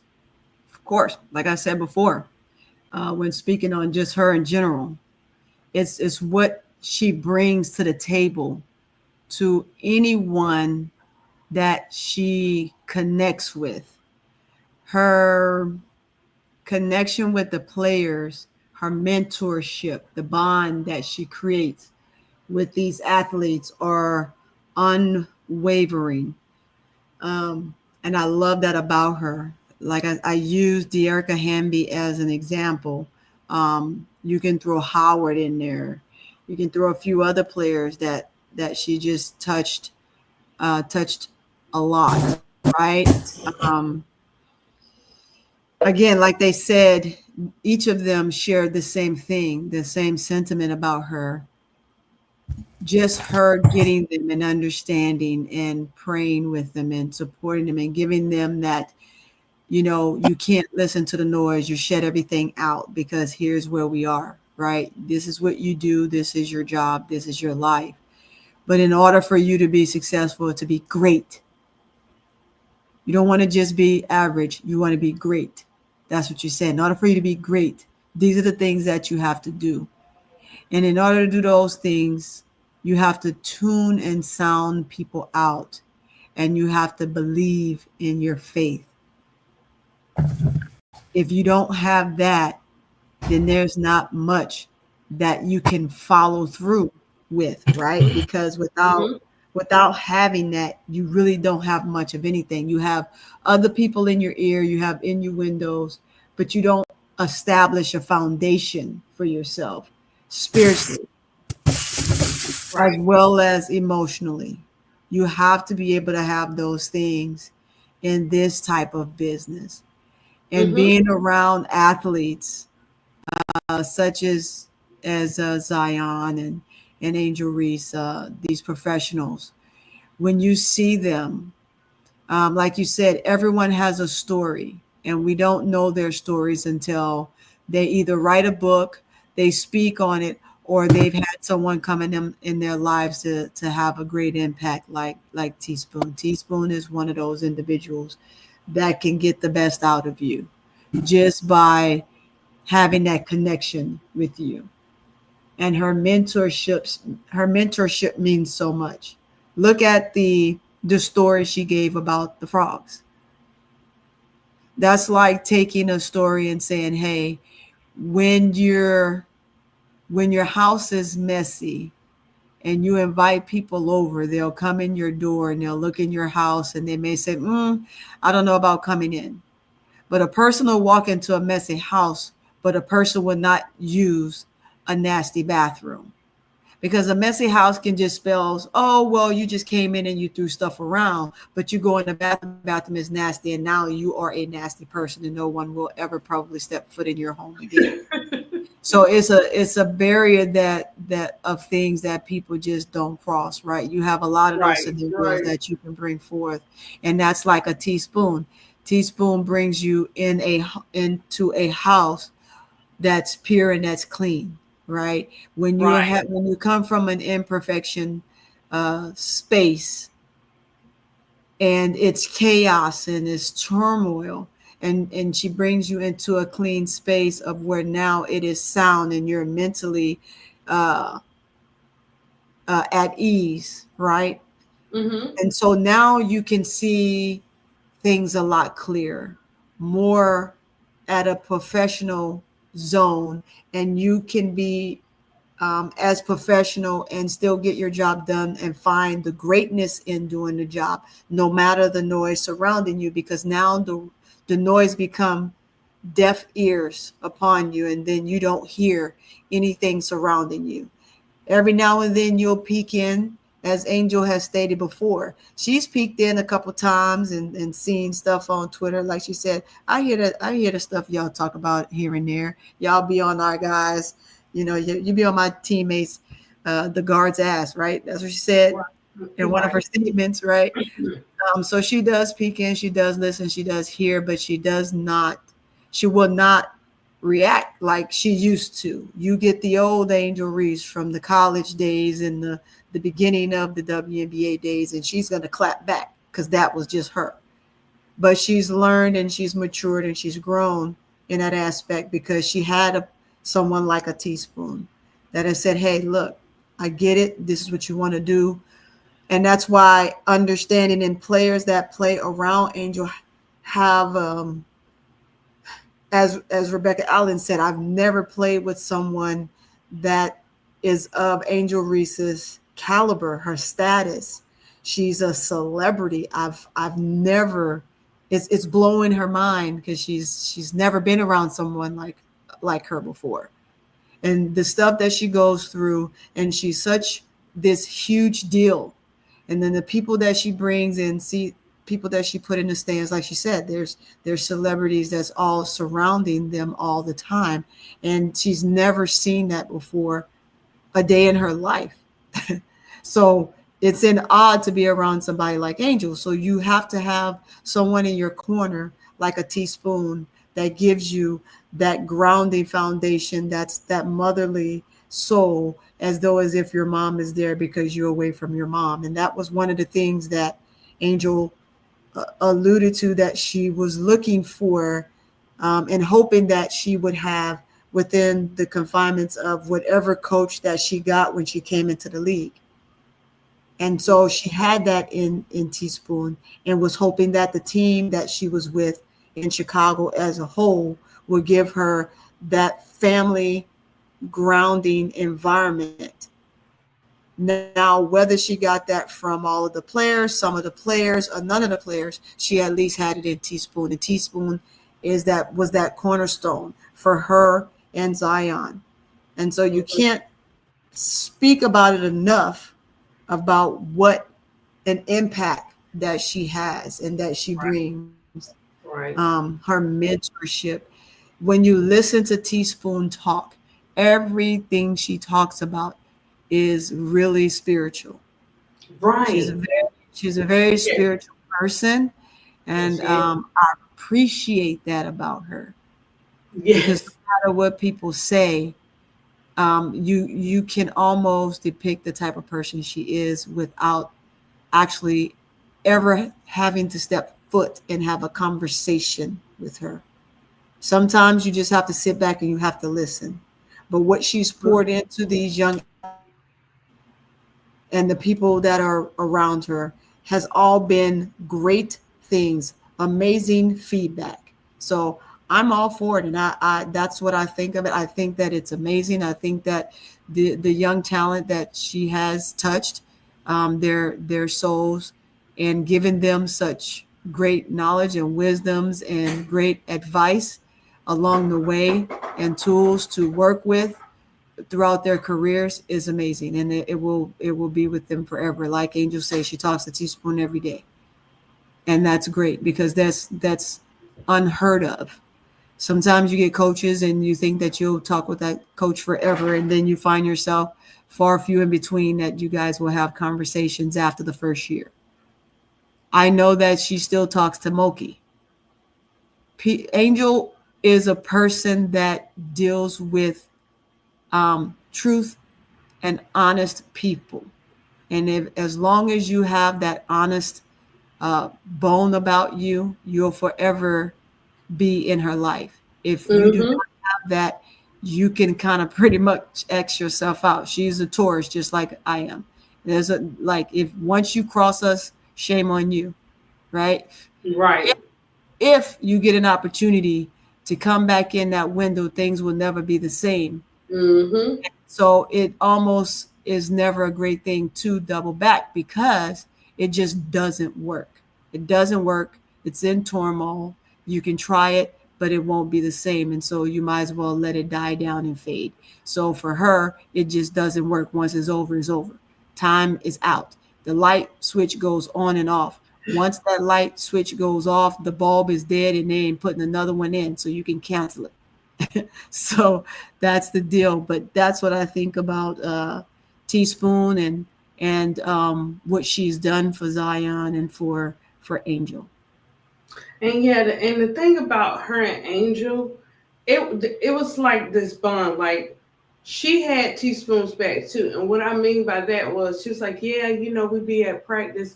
I know she going through a lot. I know she got a lot on her mind. I'm asking her how she's doing. So it's amazing to, be in the coaching, be in a leadership position, and someone comes and say, are you okay? I know you got me, but let me have your back too, and check on you too. That means a lot. That shows a genuine bond. And once you get that genuine bond, nobody can come between that. You know what I'm saying? Yeah, correct. and you could just tell by, Angel speaking, and Kennedy spoke to, and and Camilla, she spoke to. Those were the only three that I saw that responded when they let Teaspoon go. Those were the only three people. Yeah. And I'm not saying the other ones didn't respond. They could have behind closed doors or whatever. But you can just tell she touched everybody. Everywhere she goes, she touches them in a way where they remember, like motivational, or just listening to them, or just being informed, and not necessarily having saying what you should and shouldn't do, just being a listening ear. And I also saw her too. She was there when the college students were there. That's that they chose for Unrivaled. Listen.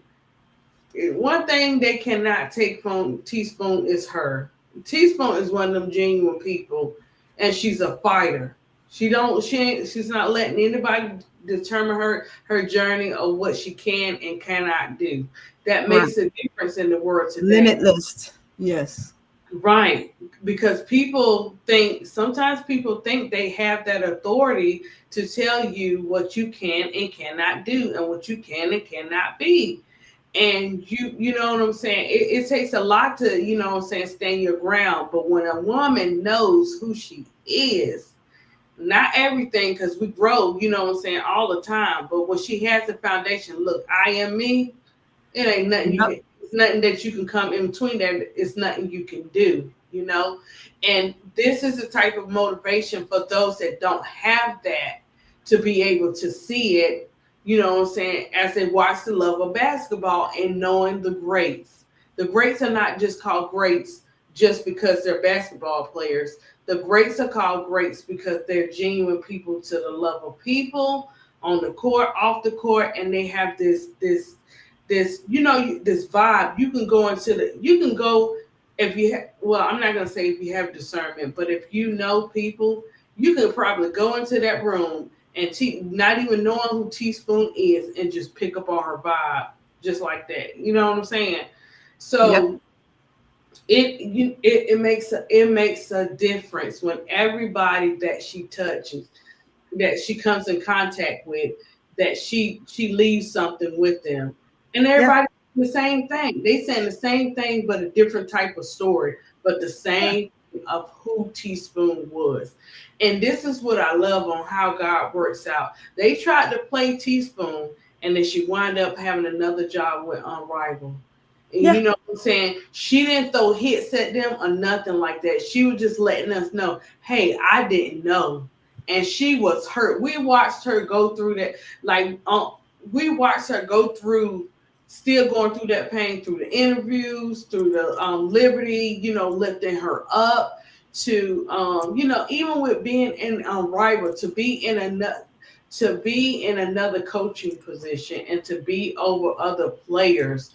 Imagine the emotions running wild. But guess what? She still kept going. She still kept fighting. She's a fighter, and she doesn't give up. She keeps moving. She keeps motivating. And that's just going to be Teaspoon. Teaspoon is going to continue to pave the way, not just for herself, but for others. She's a very unselfish person, and it shows throughout her years of her career. And, even with her family, she like, we might go back and forth, but guess what? What they say at the end of the day, you family, right? That's right. Tell that she has a lot of respect and love for her family. Now, when she start hitting them parents up there, woo, that'd be tough because, sorry, that's tough because, what I'm saying, they're not here to, they're hearing her heart, but they're not here to see it. But just for her to stand on business and say, hey, I'm going to continue to do this thing. I'm a representation of, what my parents showed me. So I'm going to take this in my life into the court. And she ain't never had, she just steady moving. The work is still there. It ain't been taken away from her credentials and how she paid the way. That's something that the Scout organization could never do. You can try a person, but once they establish a name and a foundation for themselves, it doesn't matter what you hit them with. They already love. They already standing 10 toes down. So I think I'm glad that players are speaking out for Teaspoon. I'm glad that sorry. I'm glad that Cheryl did not waste no time. That's what you call real right there. Yep. No time having Teaspoon's back because like Teaspoon said, those are her girls. Cheryl had Teaspoon back from the day everything happened. People don't like to hear Cheryl because she's straight up shooting the truth and the facts. Whatever Cheryl says, it's not that she got something against nobody. It's real facts that you just now we're seeing with a lot of teams that Sky is wasn't the only team, still ain't the only team that go through things, right?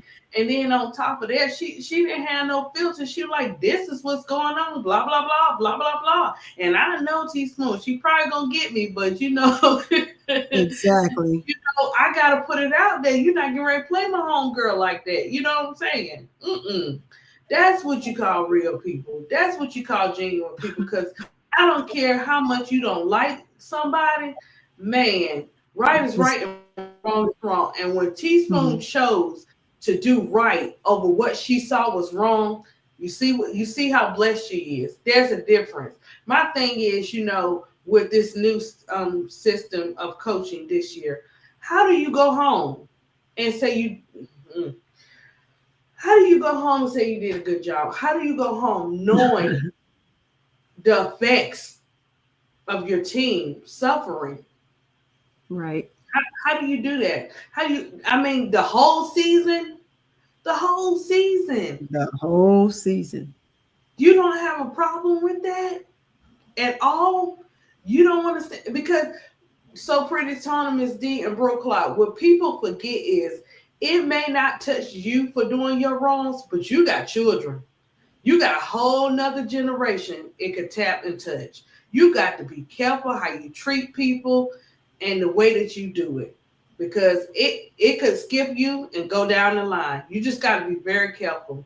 And this thing, I don't know if they Jeff P. I don't know what they have going on in their family life, whatever, but you got to be careful, because the same way you do somebody else, the same way they'll do you.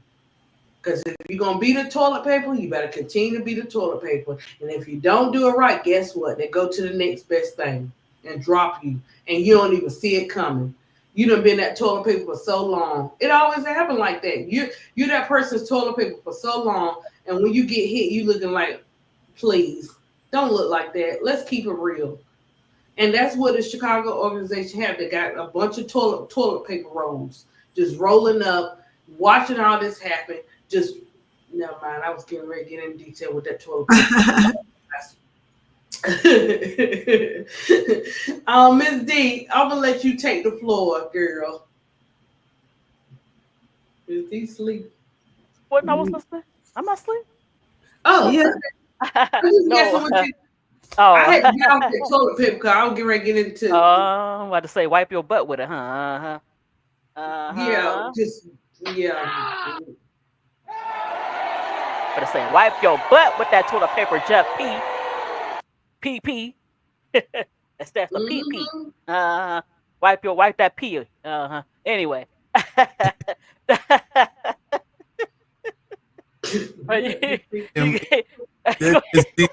guys, make sure you So Pretty Tony, 2 more subs, guys. Come on, let's get it. She said PP. Jeff Those 2 subs, because when I be getting off this live, I see certain people in this chat, but when I get off the live, where them 100-some people come from? I noticed that too. I appreciate it. But dang, all those 100 people that sneak watching, just watching in the back in the nosebleed section, can you please sub to So Pretty Tony, Court Vision with So Pretty Tony, Come ADP, on. 2 more. Art Creations, 100.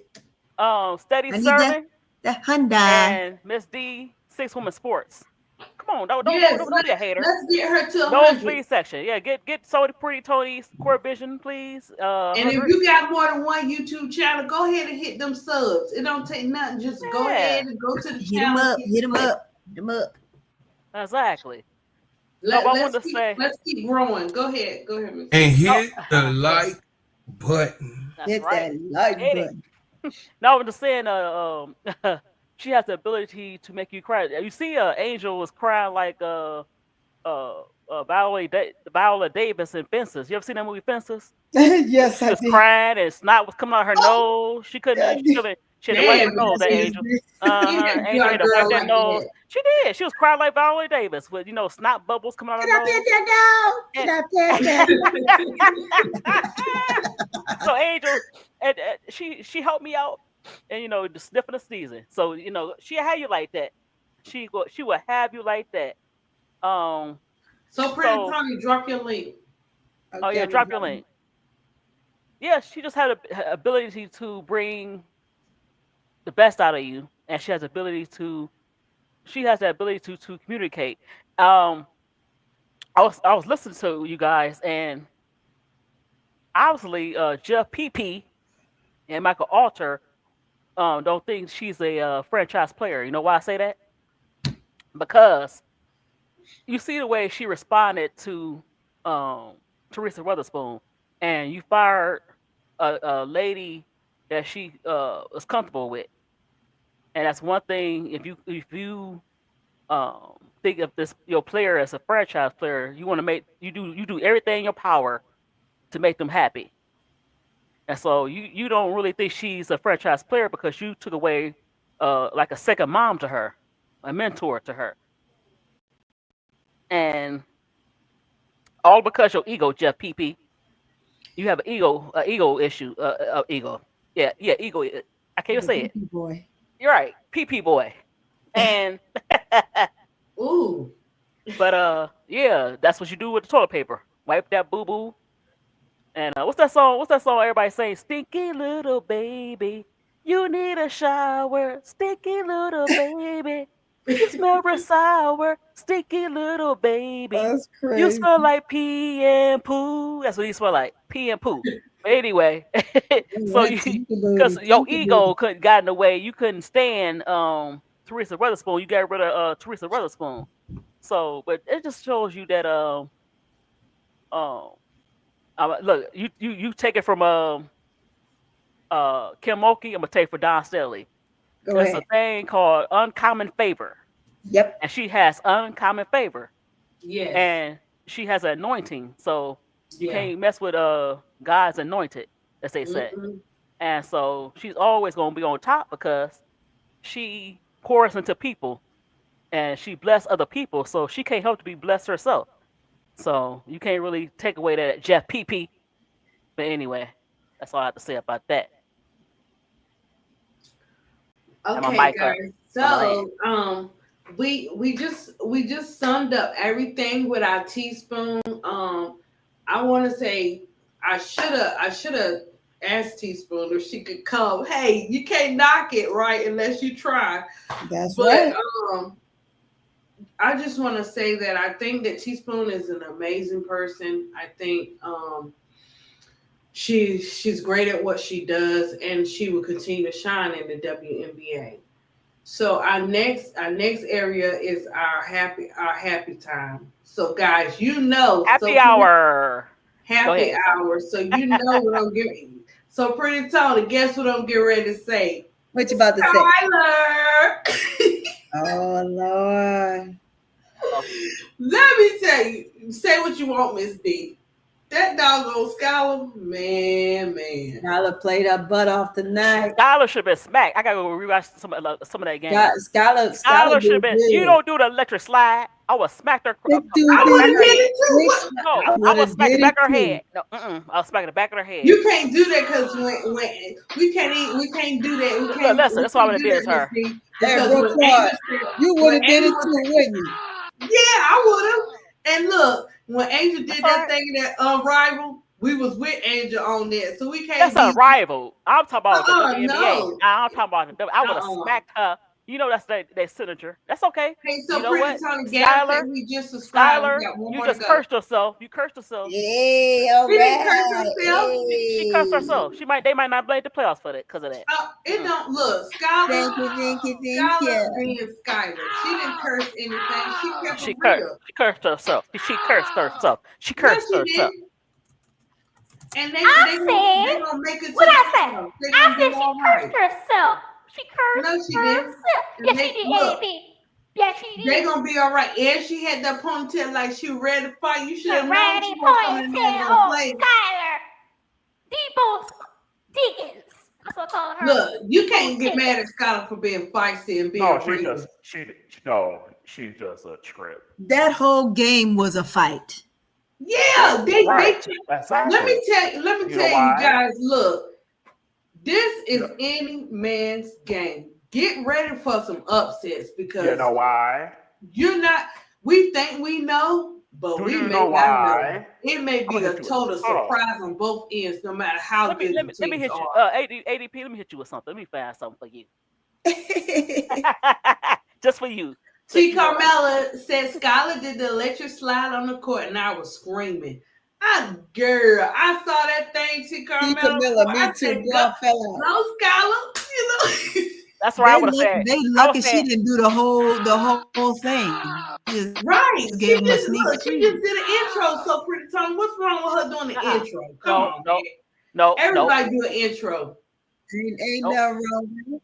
She did an intro in their house. She did an intro in their house. I said nope.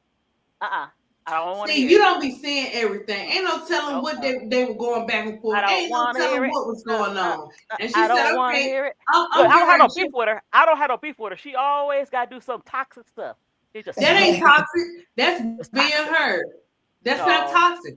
That's not toxic. She toxic. She didn't throw no blows or nothing like that. She just I would have thrown some blows. Look, she might have had the feeling she wanted to do that slide. I would have. I would. Nope.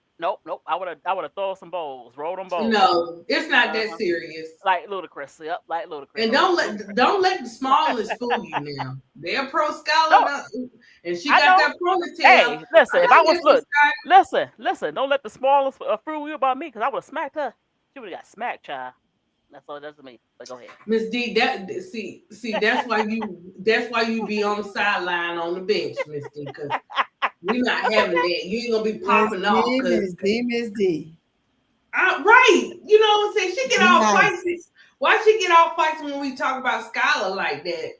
I'm not mad at Skylar, but Skylar just can't help herself. Look, she just can't. You keep saying that, but every time her name come up, she can always. Every time her name come up, it's always she could do wrong in your eyes. You don't have anything positive to say about Skylar? Big dog. Yes, I do. She's a good player. Listen. She's a good player. That's something good, ain't it? ADP. No, because you're saying she's a good player, but behind it, you bring that negative. No, you know what she could do? She be like Jeff PP. She's for that P and poo. Skylar Diggins. She spelled like that was Miss D. That was not ADP. Miss D. Read her name right there. Miss D. She's a stinky little baby. She need a shower. Stinky little baby. That's what she is. But look, I'd rather see this. But hold on. I'm gonna pull it up. Come up. Hold on.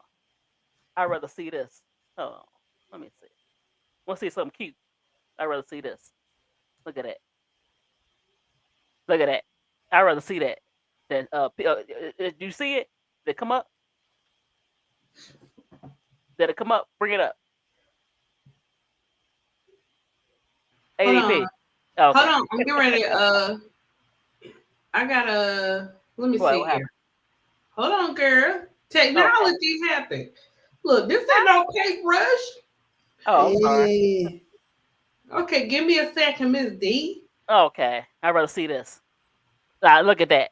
I'd rather see that than see Skylar doing that. But anyway, girl, who dog you done stole, baby? Who dog you done stole off the internet? That's so. But I was trying to find something else. But go ahead, take that down. I'm sorry. Okay, so There we go. Watch, I knew Seattle was gonna win this game. I just had Yeah, a feeling I had they a was feeling. gonna All right, you know why? Because the Lynx they still trying to find themselves, as far as you know. But yeah, what I know. But I'm trying to find something else. No, don't do that. and No. What I you was doing? like the dream, is gonna be a shocker, but it's hard to tell with the dream because they're not consistent. They're a good team, but they're not They consistent. not. Okay, hold on. Let's talk about I did a video. Let's talk about Ryan Howard. Come on, Ryan. You could do better than that. Go ahead. What you think about that? Well, she spoke about on right. I don't, I'm talking about the fans. I'm talking about look. You was upset. You had a bad game. Asia Wilson is a rock star. She gonna travel. She got people that like her. And then you close to South Carolina. But you had some loyal Dream fans that just didn't show. I mean, you have more Asia fans, but they don't mean that they didn't cheer for you. But go ahead. No, this is watch it, Ms. Z. I know what you get ready to say, What? but this is why they should have counselors and people on deck, Oh so Lord. that when players No. listen, let me tell you why. When players have games that they don't win, or they you could tell they're feeling some type of way, before you speak, let's talk. Because once Right. it's out, you can't take it back. You know what I'm Right. saying? Why did You're she? reacting off of emotions. You know So what she this should have did? You know what she should have did? A lot of she's players reacting is off emotions. no listen, no, listen. A lot of players skip it. Why didn't she skip the presser?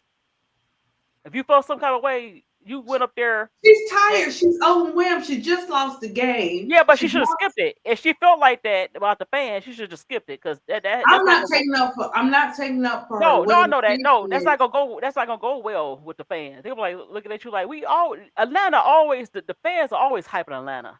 It's just Right. that when Asia Wilson is there, it's gonna look like that. But that don't mean that the fans was not on your side. Like, come on, y'all got the best fans in the league. this I is really why I do. said it's good to have. Ryan Howard is a hater dream fan. Knows greatness when they see it. I Mr. I don't think Mr. CM23. I don't think it's so much as a hater. I think it's a reaction of the game She in the showed. heat of emotions. She And so showed that when she was you're too in the heat sensitive. of emotions, you're Right. not thinking about nothing you saying. You just say everything coming out your mouth, and then you don't think about it till after you don't put it out. Did I just do that? Did I just say that? Exactly. Listen, ADP. She had, look, listen to his voice. That's what she act like, a big baby. A big baby. Because you lost and you got in your feelings. And then you talk about the fans. But what about your game? You didn't have a good night. So now you want to act like a grown woman, but you just a baby. You got up there and act like a big baby and cry. But the fans, if y'all want to keep that same energy. No, you keep the same energy and play better, Ryan Howard. Keep the same energy with that. Mm-hmm. But yeah, keep the same What energy. But go ahead. you know me, Riddick. You know I'm gonna try to see the other side of the player too. And I know then she's the counselor. You got to know that everybody in the chat. She's the look, counselor. and then She's gonna y'all see counsel you. the real other side. You see? And then the voice of reason is Tony. So I'm just the goofy. Yes, Yeah, I because am. you know, Say, yeah, she is. Why would she get ready to say? What you say? I am the voice of reason. She got a name for Miss D. Good for them names. I like mine myself. You know that's a beautiful. So two things. Here go Bro. Go ahead, Bro. Skylar Diggins deserved that dance because they've been losing. So that was a sight of relief. Okay, Yeah. that was a release for her because they've been on a losing streak. So for them to beat the number one team in the league, that was a sign that they can compete. So she also is always hooty hoo, and she always going she's gonna haze she gonna haze the hazers. Don't be acting like the Lynx is my team. Don't be acting like they don't be hazing people because the stud buds haze everybody. Okay, so she gave the stud buds and Dejanay some of that. You know what I mean? Some of that feisty mama. You know what I mean? I Yeah. don't be sitting up there looking at me, Miss D, because she gave the stud buds what they be doing with their clowning ass and Dejanay some of that taste of that you know what I mean? Some of that I'm Sky. not looking at you, bro, Paul. Yeah, I'm not looking at you. I'm not worried. Hey, You so can't intimidate me, bro, Paul. I'm just saying, don't be looking at me like I was saying, What? bro. What? Listen, What? Skylar What? Diggins. What? What? Look, What? Skylar Diggins is every bit of Isaiah Thomas and Rajon Rondo. Exactly. She's Draymond Green Jr. No, Debo. she's not. No, she's not. She No, run. she's She not. run. She's a She's point guard. no, She's a she's a point crash guard, out. and she's feisty like all of the Feisty. great That's feisty, oh my like the God. point guards of all of great. Sometimes she She's take the it Allen too far. Iverson. I can't go there. I mean, she's gonna hate you. So you saying that Allen Iverson? He told Kobe, listen. He told Kobe Bryant, you can't stick me in your dreams. If you was fast like me, you couldn't stick me. And when you get through and wake up, you can't stick me. And when you get 10 people like you, can't stick me. This was in the championship game that they lost. Yeah, he told me you still can't stick me. He said you still can't stick me. Yeah, that's true. But she has a little Draymond. She want to fight everybody. Her teammates. No, Look, Rajon Rondo wanted to fight everybody. He wanted to fight everybody. Yeah, but let me say this. No, and you also, just got a problem. She got a problem. No, I like Skylar. No, I love Skylar. But at the same time, no, look. I can't even say it. Noel Quinn is Baby D, and Skylar is Debo. They Baby D and Debo people watch the show. Come on now. I said the same. All the She's snacks. only You know, 5'7", so she can't be Draymond Green. Yeah, but she's a terror. She be cussing people out. That's why look, Paul Jewel Lloyd had to leave. Her and her mama left, and then Rajon Rondo whooped a lot of people's ass in Boston until they had to get him up out of there. He beat people ass. He told everybody he beat their ass. And Alicia Clark, these are two nice people. How you ruin that? Alicia Clark wanted to play more. She wasn't getting the playing time. They cussed her out. Miss D. A point guard. Do you know that Isaiah Thomas punched Lambeer in the face? You sitting over there being a hypocrite, knowing that Isaiah Thomas. And guess what? He got knocked out by Karl Malone. Person. Karl Malone knocked him out a little bit. But he hit him back. He he's the first little crash out guard. Listen, they hated. I love him. They hated Isaiah Thomas so bad. Guys, so Pretty Tony got to 100 subs tonight. All right. It's your birthday.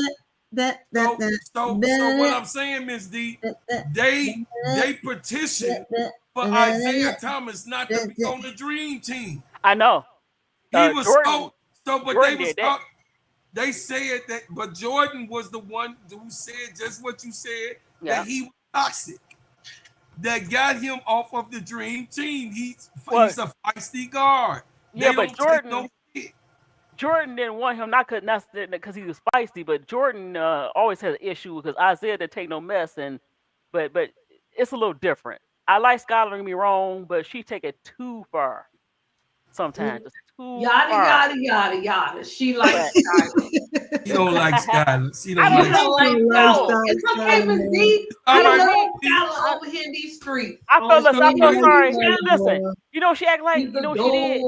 You know what she did? What she do? Dog in this remember with her? No, listen. Remember when she got into it with Diana Taurasi? I feel sorry for her because Diana Taurasi was wrong. You turn around a few years later and do the no, hold on, no, it's not. You turn around and do the same thing that Diana Taurasi did to you. No, you can't say that. You You ain't playing had no proof. Drop the receipt. you playing bully. What are the you know what the receipts are? Nah. People won the No, league. you done had a dream That's a about that. receipt. You don't know that, Miss No, D. You that's You a don't don't know know that, You what receipt. it don't know that, is. Miss D. The, You the, don't the You know little that. Chinese speculating now. You girl, know how we are on her truth. mind is telling her yes. the little Chinese girl, the corner cob. She won the league too. The corner cob. Jew Lloyd still didn't reveal who she fell out with. I Oh, how did. you I know? said it. I said it. I Who said can it that. be? Who can it be? See, but I'm saying you That's can't. why she ain't I was say it going. because Listen, the I people was jump to going through. conclusions. That's Don't why be she not like saying Duvall. nothing. Don't learn Who from can it Duvall. be? Duvall be making up Lulu like he seen Tyler Mars say whatever out of his mouth. We didn't see Tyler Mars say shit. You didn't see. You did not see Skylar Diggins do nothing to Drew Thank Lloyd. you, Reddick. Thank you. Okay, somebody on my side. I feel like No, I'm she triple. didn't say she was on your side. She didn't, that's She not what did. she's. She said That's no. what. She did. That's not She said selective basically, reading. Selective reading. no. She said she out Oh the car. She don't yeah. know. She said she don't Something, know. I bet something, triple team. Thank you, something, Reddick. something just ain't right. Go ahead, Miss D. Hold on. You need the sound effects. ADP. You need the sound effects. Where your sound effects? Hey, look. Girl.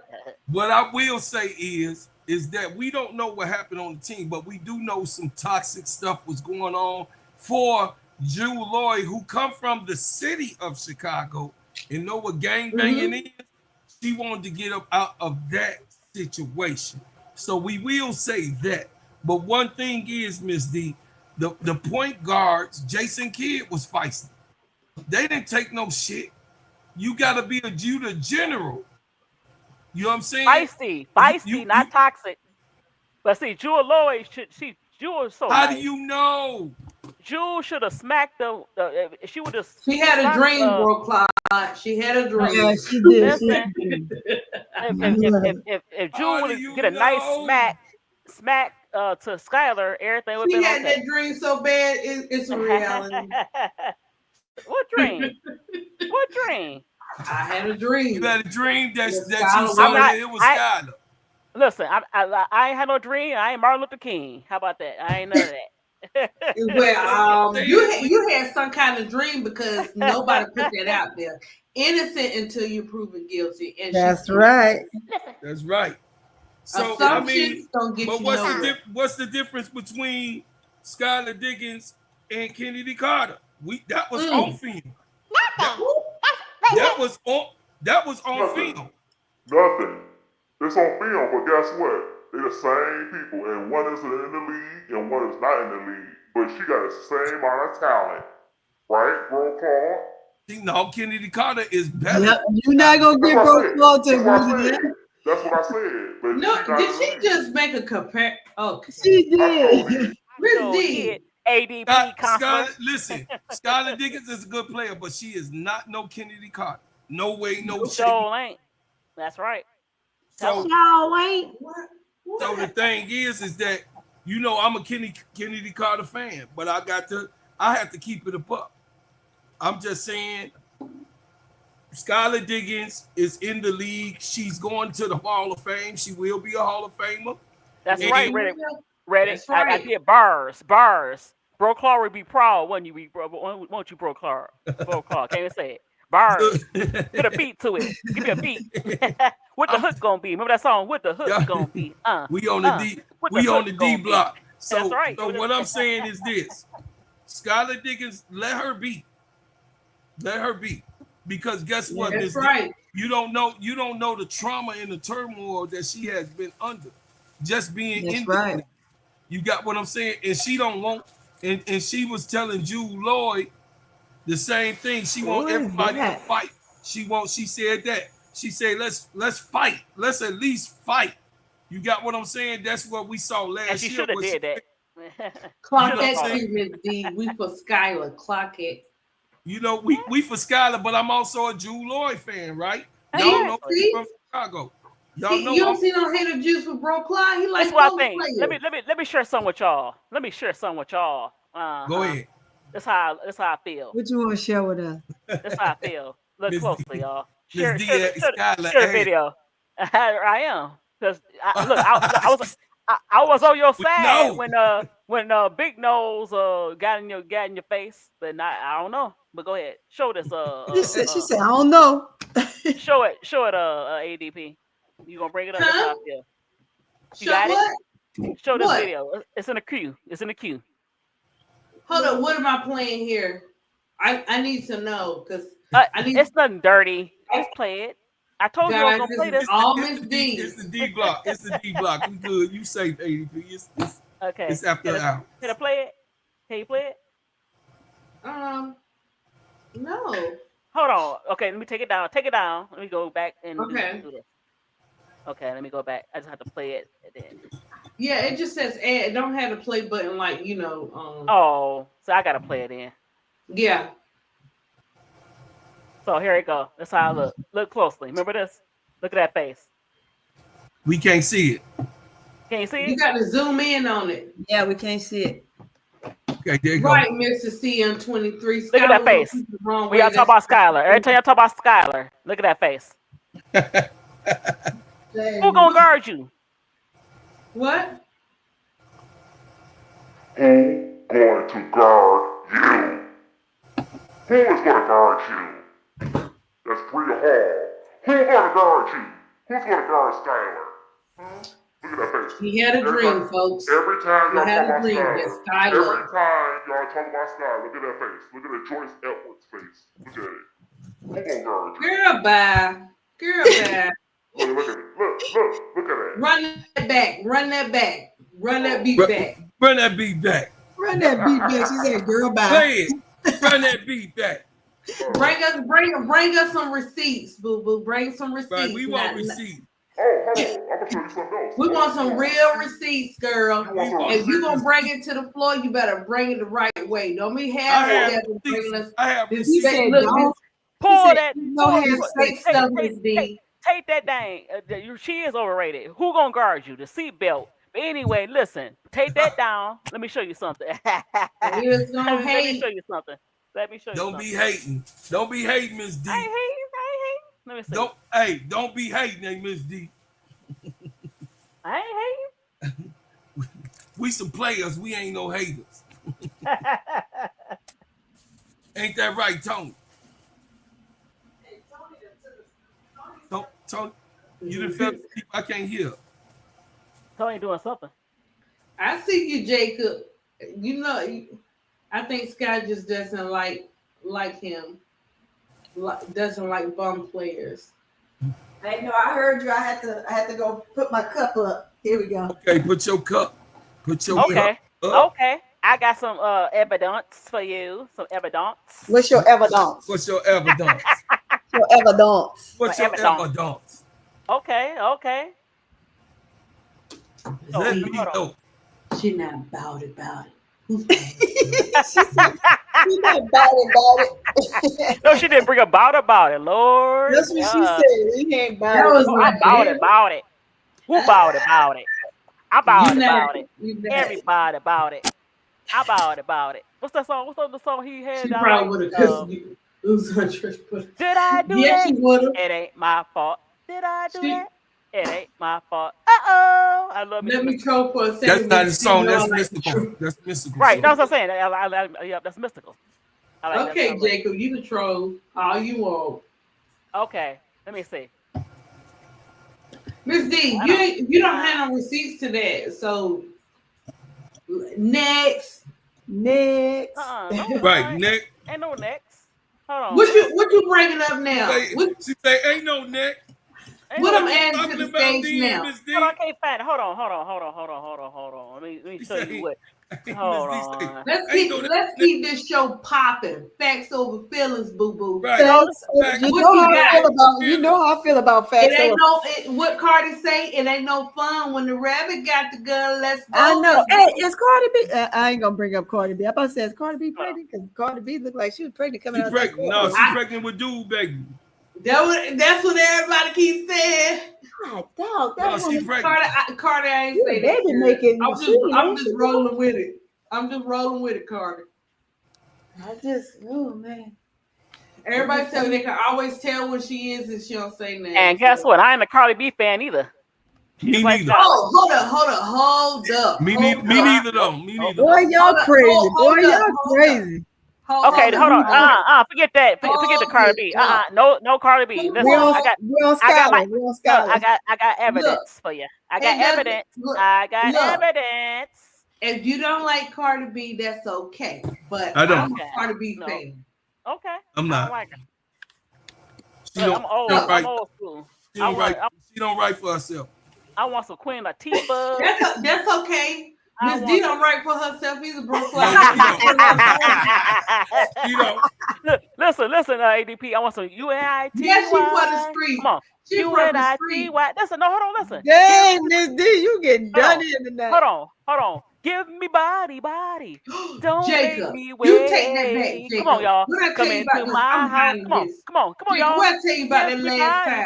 No trash. Bro, call. Say, give me body. Give me body. Don't make me wait. Come on, you know that song. Come into my house. Don't make me wait. What? Give me body. Who is that? That's Queen Latifah. Oh my yeah. Give me body. Yeah, I fast forward past that song. Yo, oh my God. It's like ladies first. Ooh.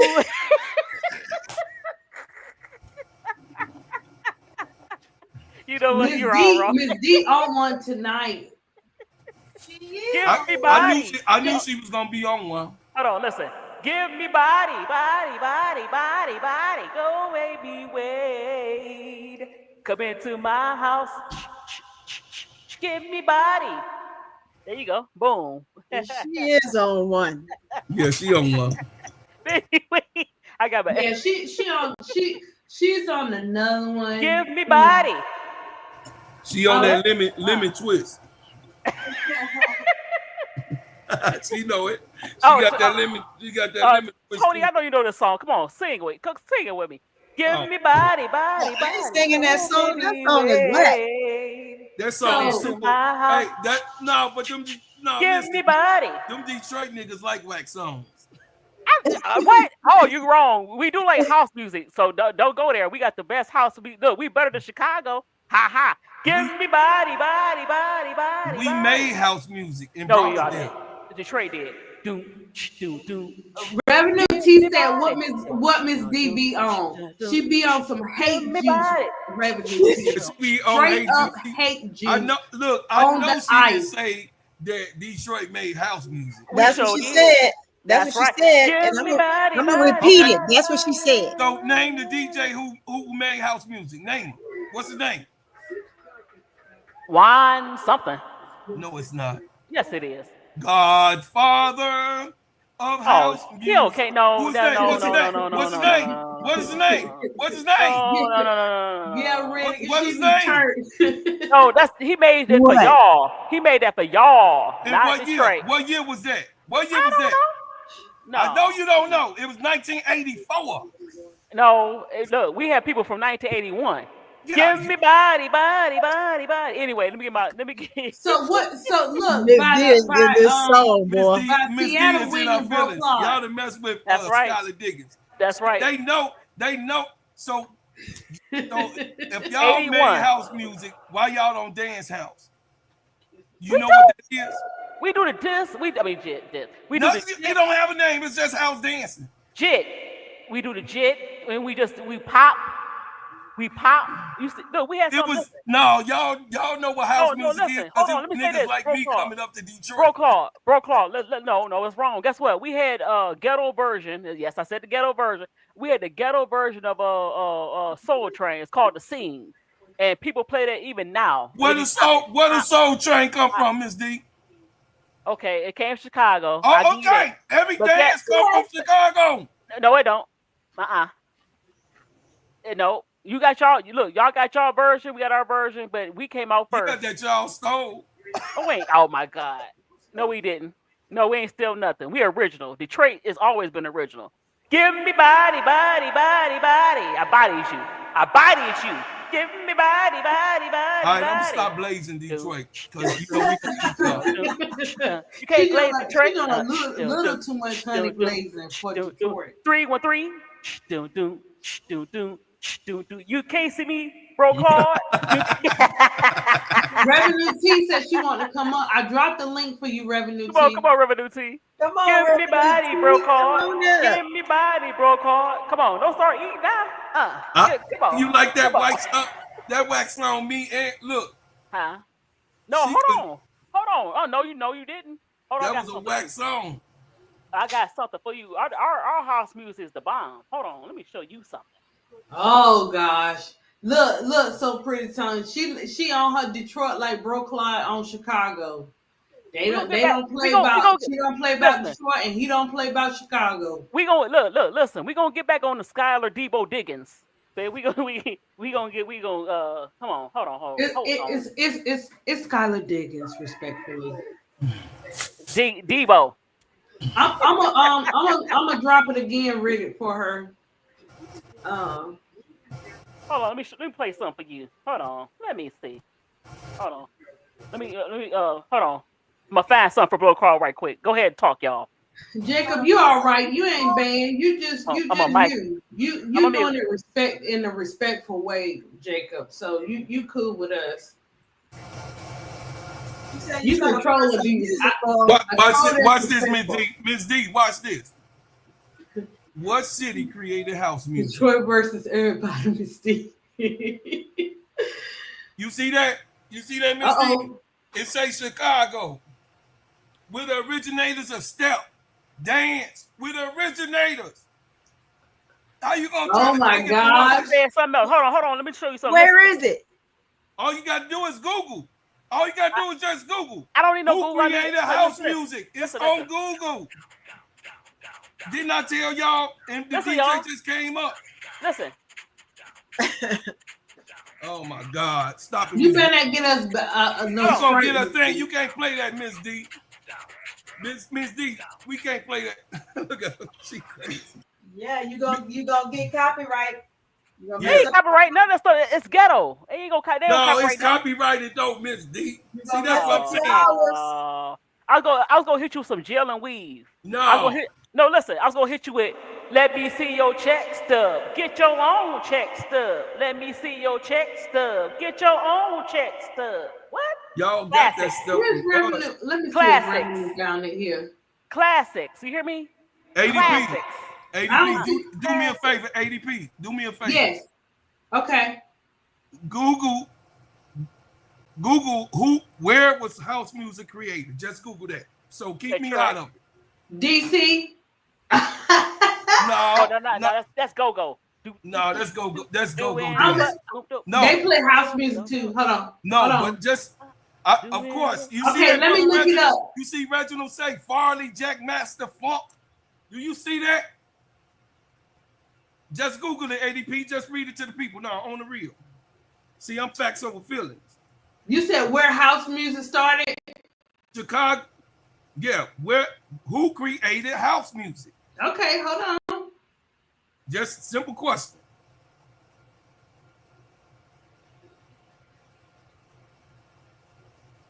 Say who created house music? House music was created by Black and gay DJs and artists in Chicago, most notably by Frankie Knuckles. Warehouse Club in the early 1980s, who mixed disco with electronic beats from drum machines. Oh, really? What? Oh, really? Other key pioneers included Ron Hardy, Marshall Jefferson, Larry Heard, all of my DJs, and Jesse Sanders. Yeah, all of those are my DJs. See the difference between me, Tony? Google is your best friend. Hey, Miss D, take that off of there. That stuff is copyrighted. We don't approve of that. No copyrights. You gonna get Miss D, control yourself. I just proved the point. So Chicago created house music and y'all took it. Oh wait, no, we didn't. It just said it. I know it. Look, Google could be wrong. I'm going by the trip. Anyway, let me go back to Skylar Debo since you say that. Hey, Sister Oh, I'm Tony, sorry. you see this shit? I'm listening, man. I'm You see listening. this shit? Miss D got some of what Skylar got. What? I still say, give me body. Take that out. Fair use. YouTube, fair use. You could use that fair use. Hey, Fair use. Revenue I'm playing fair T, use what's now. I'm playing it. happening? Hey, Revenue Welcome T. to How our you What's doing? good? happy hour on How the you Hey, doing? brother How you DMV. doing? Bill. Thank Y'all can you, hear Reddit. me? Yeah, Thank we you, Yes. can Reddit. hear you. All right, bet. Hey, how you doing? I want to know what Miss D on with Skylar though. Go ahead. What's up, baby What's niece? What's up, baby niece? what's up, bro, Claude? What's up, Unc? What's going She on? need, ooh. Yeah, ask her again. Ask her that question What you on again. with Skylar, Miss D? I don't look, hold on. She say she don't like Oh, her. I don't hate Skylar. Skylar just a She just crash don't out. like her. No, I like her, but she's crashing. She's hard to watch. She's a crash out. She, What? I yeah, love watching her. What you talking She's a about? baller. oh my, she's a crash out. She She always, passionate. oh my I'm She a god. gonna hold crash out. everybody. I'm a She gonna hold everybody what you around her trying to say, Miss accountable. D? Oh, wait, hold on, Revenue. And she listen, Revenue T. She gonna have everybody accountable. Guess what? But everybody gonna walk out the door at the same time. Nah, Oh you my see god. where the hard workers at. They right Uh-huh. there with her. You see where NECA Uh, at? that's NECA right. right Hard there workers. with her. If you Hard work as workers. hard as her, it ain't gonna be no problems. If you Ain't out gonna there be no lacking, problem. it's She it's like she gonna can be a roll up problem. your I sleeve. know a lot of people like that in the industry that they working in, and they passionate about their profession. You If own you around them, it looks to other people as it. bad behaviors, You own it. right? Own it. But hey, if you out there and you ain't putting that work in, they gonna have that conversation, and a lot of That's people right. can't take that That's if right. it's not coming from the coach. And Okay, a lot pull of it up. times, don't those type of people even hold their coaches accountable, Right. right? Right. And they coaches have to, or whoever their leader is in whatever role, have to step back because they just have more leadership and more dominance, in that space. So that's Skylar. If you Well, was out there lacking, she gonna call but you guess out. what? She must be lacking too, because they should not be in this position with all that talent. They in seventh place or eighth place trying to get to the playoffs. So if she was all that, I mean So she's a good who else player. had a triple Oh, double? Who else Scholar had a is triple double? her. Who else Scholar had a is triple No, dog. I'm double not on You the saying team? can't I'm take not. that. No, I'm not saying she's a bad player. I said if she was holding people accountable, she need to look in the mirror Oh, because they should what have been. mirror you look? No. This team got too much talent. This team has too much talent. It's supposed to be in third or fourth place at least. At least. But anyway, ADP, pull it up. Pull what up? Pull it up.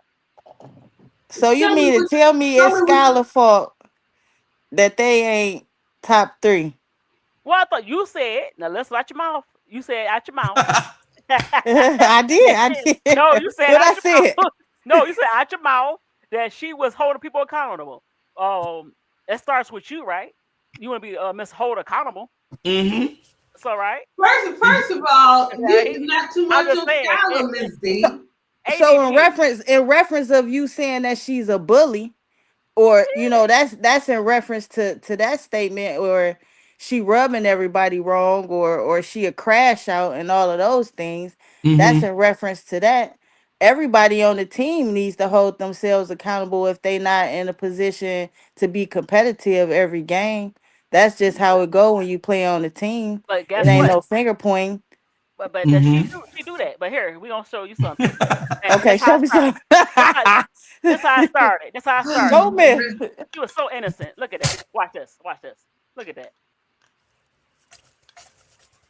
Let's see if I can See? zoom in there. And homegirl gonna get at her. She don't play with that. She don't. Big nose don't play that.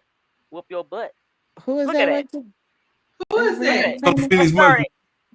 started. That started that. See, look at that. You trying to fight Who? people? That look like Brianna Turner. Is that from That's back in the Brianna day? Turner. That's Brianna Yeah. Turner. Okay.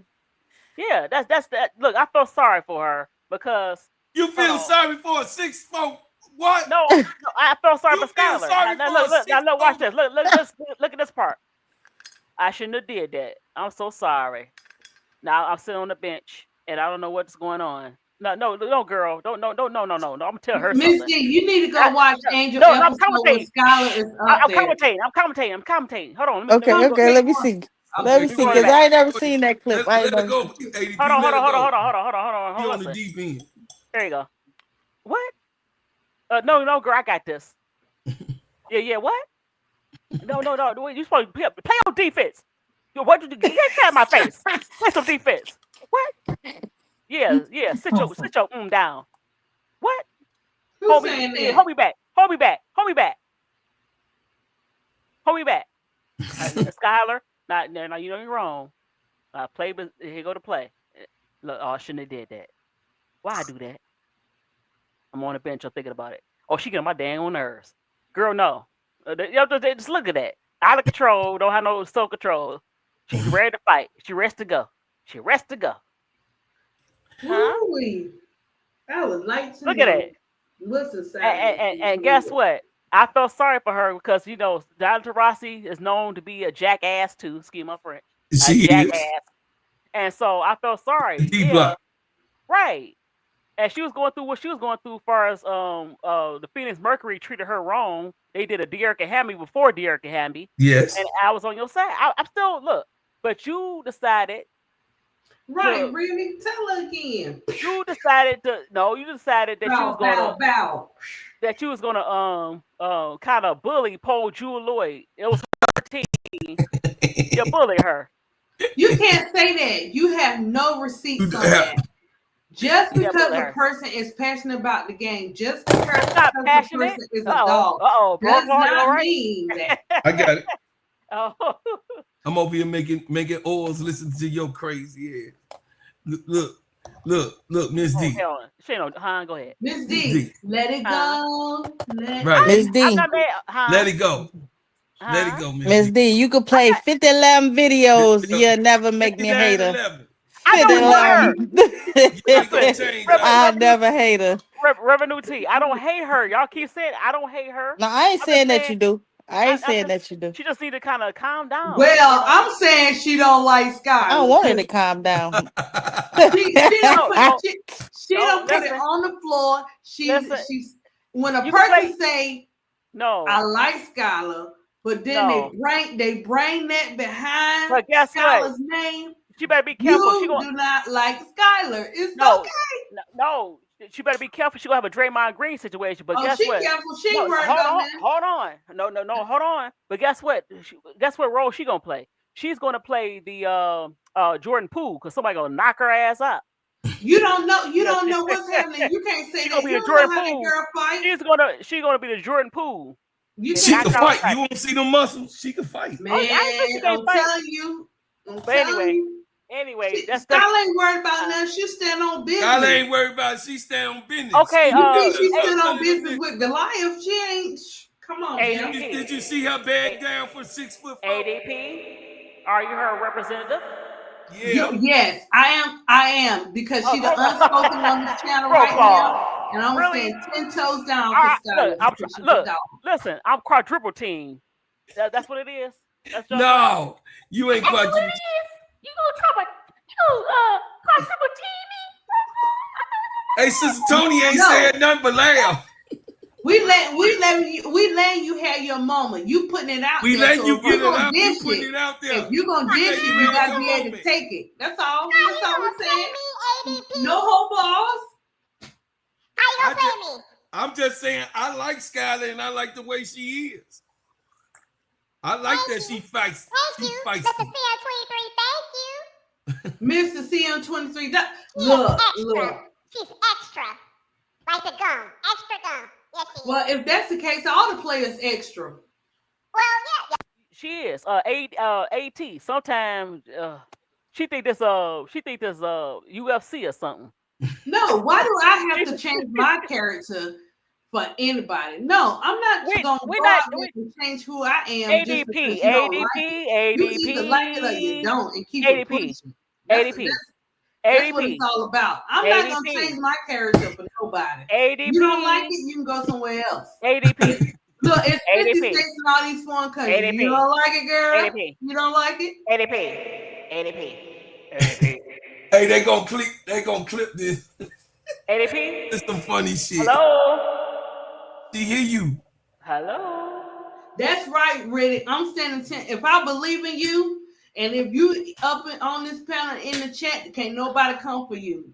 We're not talking about change your personality, but you can't always No, everything. you either Nope. want you either want it real how I am, or you don't, or you don't cannot want come it at in. all. You cannot Why come in should she hot. have to be fake just to please somebody? No. You cannot come in keep being hot. that dog you are. You can't come in hot. She come in on volume 10. She can come in So Miss D, hot, cold, Miss fresh. D, you feel like she like Sophie Cunningham? That's how you feel like Skylar is? She got a little Oh, black come belt. on. She got a little black. No, she didn't. She got a little black belt Sophie. That's why I call her black Never belt doing Sophie. peanut butter and jelly. Oh my god. Yeah. Well, Miss D, if she bad or not, if you like her or not, I like her. Just calm down. Just calm it down. Take it down. The volume too high. I can't tell. I beg to differ. And I beg to differ. Because guess what? They done told me to calm down plenty times, and I just ain't gonna do it. I'm gonna be unapologetically Bro Claude, the gingerbread man. I'm gonna be who God made me. And guess what though, Miss D? See, like me and you friends, and you love me. Right, really. It's people that don't. It's people that really don't like me. That's on YouTube too. It's people that just really don't get down with me because they feel like I'm a crash out, and it's okay. But it's all right. I'm not asking for those people to subscribe to my channel, but they watch anyway. Because you know why they watch me? Because I am a superstar. I know who I am. I know who I am. You are a superstar. I forgot that part right there. So it's people that really don't like me, but it's okay. They come and hate watch. Okay. Because I be saying some factual things. It's people that believe it. You see them in my comments because you my friend. You see them in my comments, they be like, man, I wish you stop yelling. You know what I'm saying? I wish you would just for once have a good commentary and then just get off. You know what I mean? So I don't care what those people say. I'm me. I'm who Allah made me to be. So I can't change. You know what I'm saying? I can't change that I make other people uncomfortable sometimes. Ready to give me the lyrics. I know I forgot. Yeah, you're right. Yeah, Big Bigman. He is real, and a lot of people. Bro Clock is the type of person that say what people want to say, but they scared to say it. With keeping it real. Come on, y'all. With your fire. Come on, y'all. Oh. With your feet. What song is that, girl? Oh no, she didn't. She did. To be real. I love you. I love you. I just, but a lot of people, like you said, go ahead, ADP, go ahead. We sorry we cut you off. Yeah. So Miss D, you can't do that to Skylar. Skylar's a dog. She's gonna keep representing. Hold on. So guys, where does this put Seattle? Where we at? Seattle want to get some links. So did they move up? How's this working out? Check the standings. Okay. I gotta see it. Hold on. Let me see. Hold on. Let me pull it up.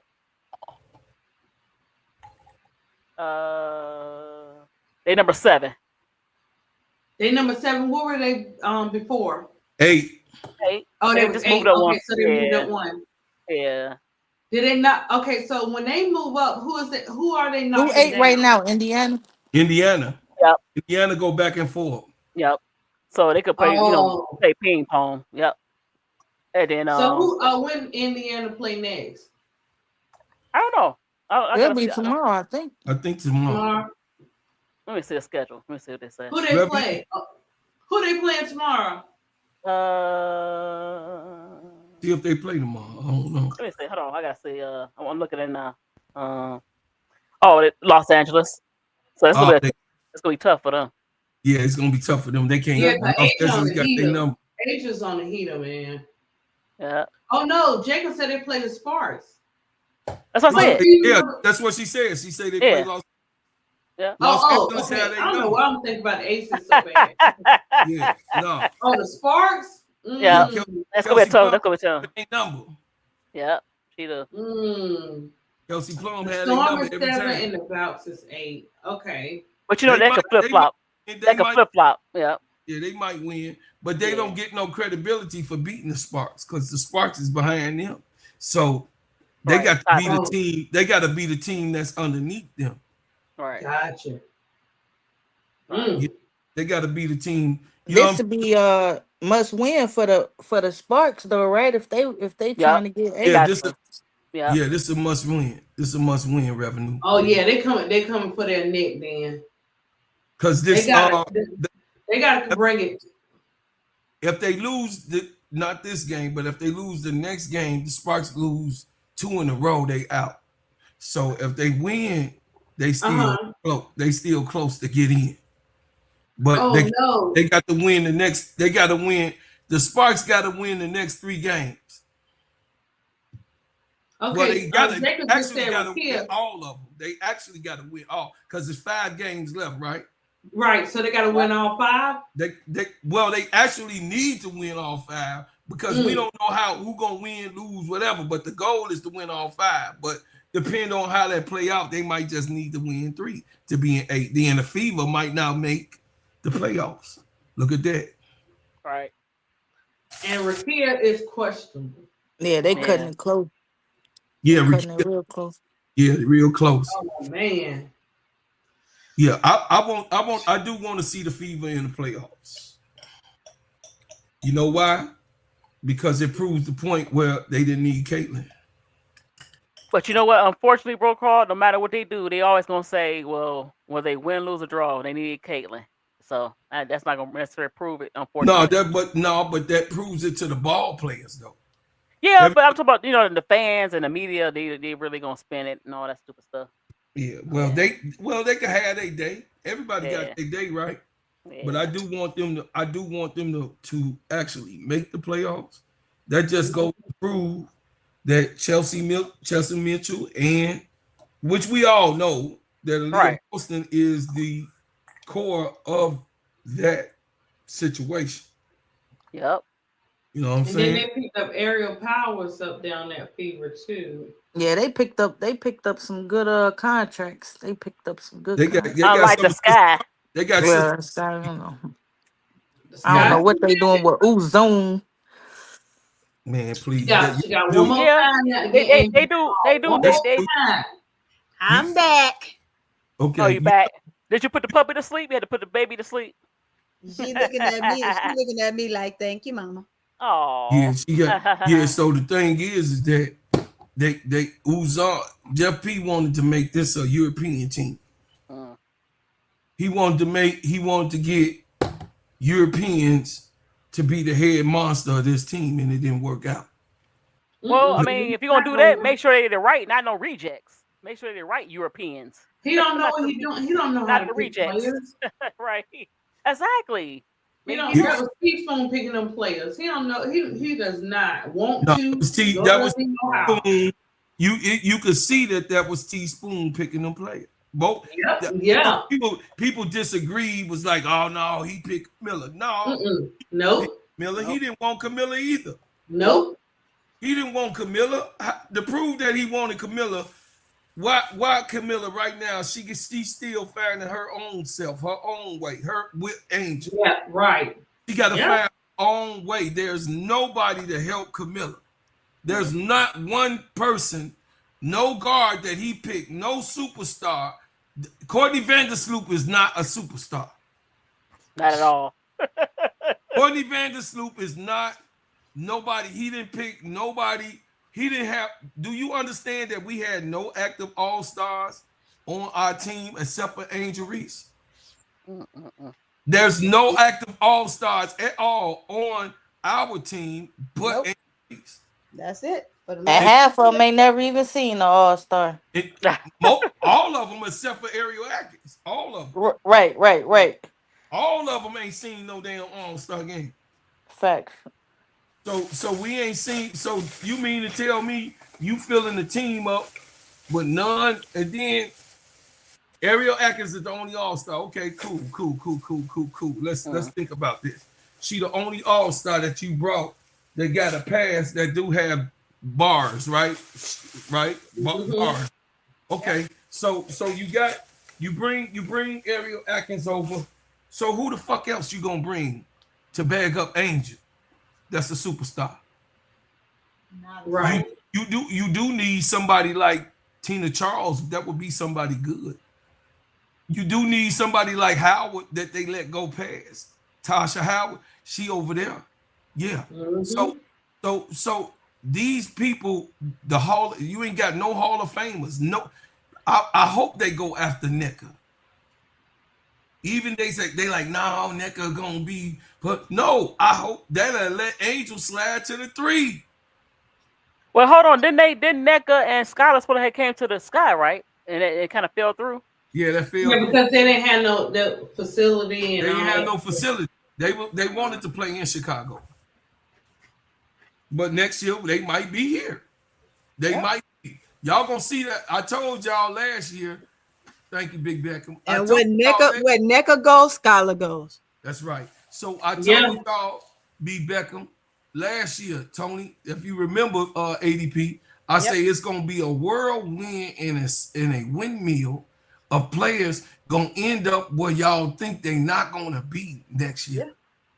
When the CBA drop, y'all don't these players they've been talking who they want to play with. They already expect the initial people that been talking to each other, expect them to be on the same team. Reginald, Marsh. Hey, Reggie. No one. Exactly. He can't lead a dog to drink the water. Now someone else. Exactly. Tyler Marshmallow. Do you know what chat you in? I mean chat you in. We call them careless whispers. No, listen, we know Tyler Marsh gonna be here next year. Yeah, well, he gonna lead. If he ain't gonna lead them to the playoffs unless they get some people. But I doubt it. I don't know. So y'all, in regards to talking about like roster building, right? I'm just thinking about Golden State, and they don't have a bunch of. They don't have. You know what I'm saying? They don't have that on their team, and they balling. You know why? Because they got the better coach. They balling. They got the better coach. What they got and wasn't she able to put her? Wasn't Natalie able to put her team together? She picked as the acting GM. Right, but she first stepped in. But she picked the right players. Yeah, what I'm saying. That's what it's all about. She picked the right batch of players. Revenue T. I know you pushing back, but it's okay to do that. But the Valkyries is 1 in a million. Yeah. You've never seen this type of camaraderie that she poured. That shows you what type of coach she is. Mm-hmm. That's my point. Got a whole bunch of second-class citizens. Yeah, but she got shooters. She actually have the right shooters. Ones. The right ones. She actually built the team. She considered all things. Yeah, she did. You got the right ones to pull that boy. Ooh, look at Kayla Thornton. This is the first time she was an all-star this year. Yep. You got what I'm saying? What's her other name? She was an all-star. She hurt. The big girl they got. She hurt though right now. What's the other girl name? I'm trying to think who you talking about. No, she a center. She the center. She hurt though. So Bree Hall? No, Bree Hall. No, that was leading the charge with them. She was the second leading scorer. Before she got hurt. Let's see, we got Caitlin. With the Taylor Thornton, the only one I could think about. She injured. No, she had a knee injury. Hold on a second. Yeah, pull her up real quick, cause Valkyries, Sacramento. Mo Billings. Yeah, Billings. Okay. Okay. Because she hurt, I just forgot all about her. I said, in the chat. Yeah, but Billings was an all-star. You got what I'm saying? So the thing is that they did have all-star. That's what I'm saying, Revenue T. They did have an all-star atmosphere. The show that they had an all-star atmosphere, Kayla Thornton, with all of these people out the way on New York, she became an all-star. Is that right? That shows you how stacked that New York team was, right? Yeah. All right then. So she wasn't no second. She wasn't no scrub. Evidently, she went to the team and led the team. And then, of course, Billings was a prior All-Star, right? Yeah, I don't think that they were scrubs. I just think that they were on teams that didn't believe in them, right? Absolutely. They didn't have their tier. They were under tiered, like what's her name? Candace or whatever her name is. Yeah, that person. Yeah, I was But just bouncing off of you saying active, like active all stars within the yeah, past I couple mean, years. Yeah. Yeah, putting the roster together, she did that. yeah. Jeff could But have he, did the he same don't have no damn thing, control. or at He least has no, close to it. but he has no control. I can't compare her. I can't compare Natalie to Careless Whispers. I No, can't I compare. said Jeff, not Tyler. Oh well, Jeff ain't. I want Jeff gone. Nah, that's the. I keep Tyler, but Jeff gotta Jeff P go. ain't gonna make it. No, Trust me. I hope not. Cause Trust me. He ain't gonna make it. I can't He have ain't both gonna make it. him and He under Careless on the same listen. team. He under so much hot water right now. Listen, he ain't gonna make it. I He hope about not. to exit. They didn't let me tell y'all something. Tony Yep, know Jeff, about this. I agree, bro, Claude. Listen. Tony know about this. Tony, Yeah. have they had since Uzan came? Have they let him have any decisions on bringing? No. Don't that happen when they about to process? Yes. Okay, so Absolutely. Tony know this right here. So they ain't gave him no green light to go pull in nobody revenue T. Nobody. He don't have any players. Nobody revenue T. Deja Kelly is on the bench. Bree Hall was on the couch. Bree Hall was Right. on the couch. Deja Kelly on the couch. So Sundale, she was on the couch. He didn't bring none of you don't think that he wanted any one of them players unless he's just a total moron, which I do think he is. But I'm just saying, you don't think that he would want those type of players there, especially Sundale, who's 6'2" and a point guard, and she got handles. Come on, man. That she could sign. I mean, she could actually help the team. They ain't letting them sign nobody. It's a wrap. I think he gone out of town on sundown. Soon as the last game go, Angel, ain't you gonna hear from Angel? I believe that because you know why, y'all. While we on this panel, Steve, when you put something out in the atmosphere, what he did to Teaspoon, he deserved that back to him. But I don't think that Nadia Rollinson gonna do him in that order, okay? No. But God is the one who said, "Oh, bastard, because you wasn't right." And Teaspoon is a righteous woman. She's a praying woman. She puts the Lord in front of everything that she does. And you wronged her. You put it in the solar system that she couldn't even get a job nowhere else, that her assistant got the job that she could have been quiet over there in the Mystics. You got what I'm saying? You put so much of a stain on her name and lied on her that God didn't let you win. It wasn't in the making for them to win. And not only did he not win, he got the shit beat out of him. You got what I'm saying? I mean, seriously, embarrassment, the laughing stock of the whole WNBA. Jeff P is the laughing stock of the entire WNBA. Wow. Who would think? You got what I'm saying? And the thing is that when you put something out in the universe that's rotten, that's cold, I clearly believe that you got it back, and we all had to watch this debacle of what Jeff P could have just clearly, if he would have just went to Teaspoon and say, "Well, Teaspoon, this ain't worked out. Me and you don't get along. I really want my own person." But for the lady not to even know that she was fired, and then he didn't come to the meeting. He made Nadia Rollinson fire her. You hired her, you fired her. You know what I mean? That type of arrogant shit. You got what I'm saying? Man, please. And then Nadia Rollinson had to do it because why? She the black lady, right? She black, right? She's also one of the top shareholders in the franchise, right? And she's the chairman, right? And she's the one that hired Teaspoon and gave that big ass speech in the beginning of last year when she got Teaspoon. We've been waiting. She said we've been waiting for a coach like this. Do y'all remember that? Go watch it. I remember. She said she's been waiting. We've been waiting for a coach like Teaspoon, who is a Hall of Famer, who has a track record of winning. You got what I'm saying? Yeah. Look, they was waiting and they fired her. I've been waiting, but I fired her. Really? That don't make no sense. But you know what? The Sparks. No, that's because Jeff P went to go cry to his daddy, Michael Alter. But Michael Alter, he goofy for letting that. He let him. Letting them do all that mess. But he the GM. That's true. But listen, the Sparks, Rikia, you my Detroit sister, you better get it together. And I hope that you can play. This team is in playoff hunt. You better get off that dang on TikTok.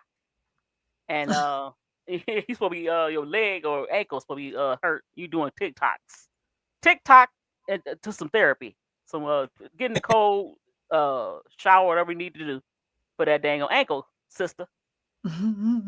TikTok, look at you. You got to win the next 5 to make the playoffs. They know what. You doing? Look at that. I mean, look. Look. You can move. You better play next game.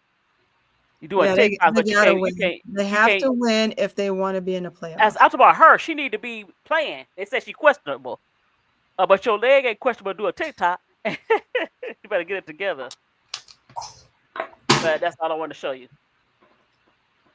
I don't care. She's hardcore. She hardcore with the players, boy. Huh? I what?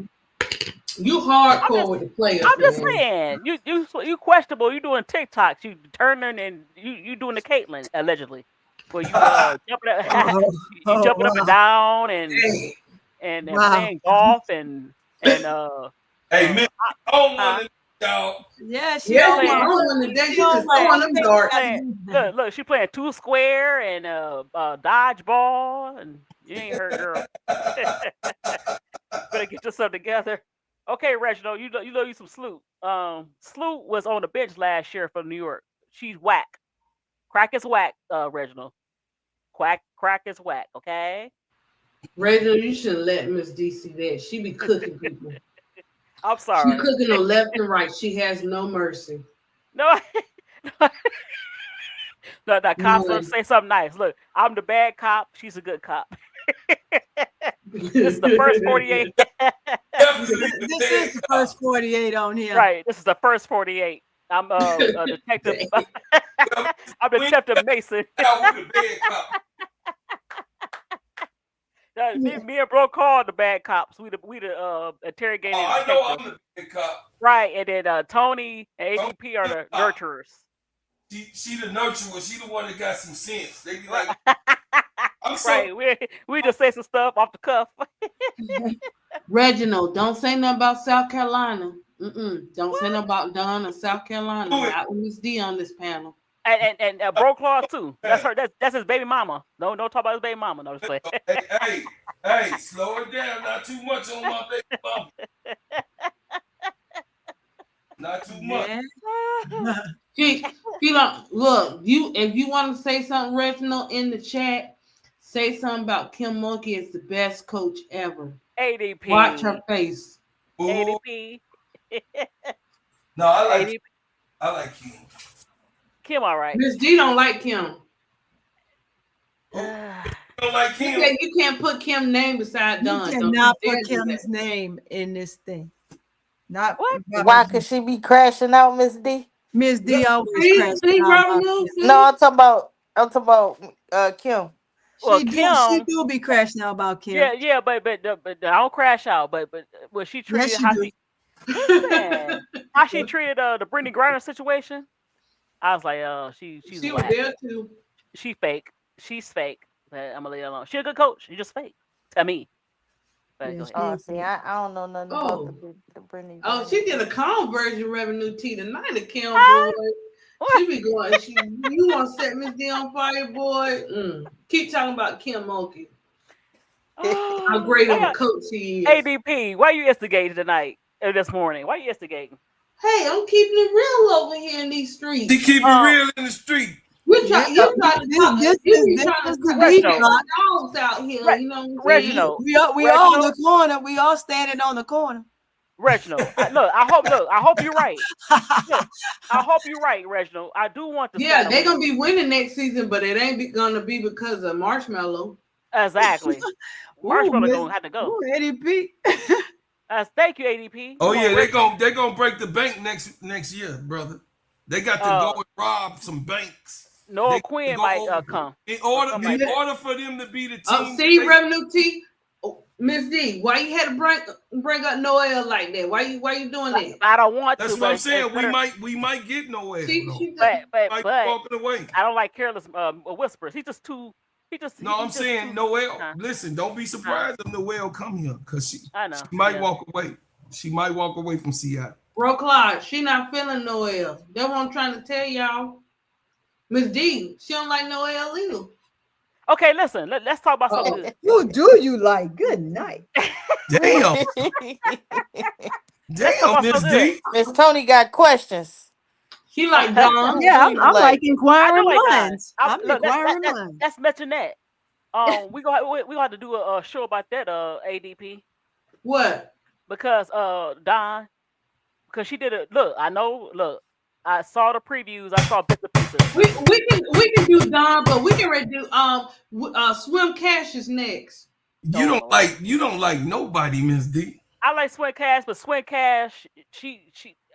Oh my God! But anyway, that's good. So you could touch bases on that. You know what I'm saying? But no, what I'm saying is Don. Hey. Don mentioned on CP Hater and Miss Quiet AB. D tough Revenue. You come up here. She tough.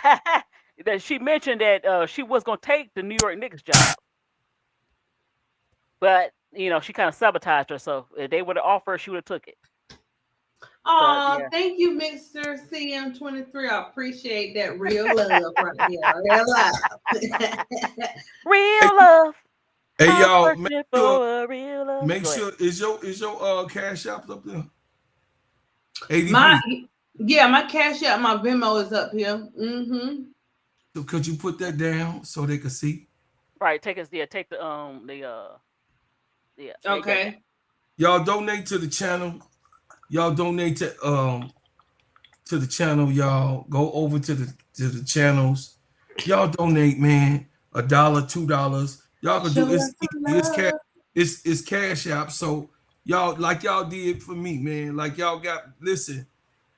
Chat, I love y'all, man, because y'all really got me through the winter time and just giving me a cash out for $1.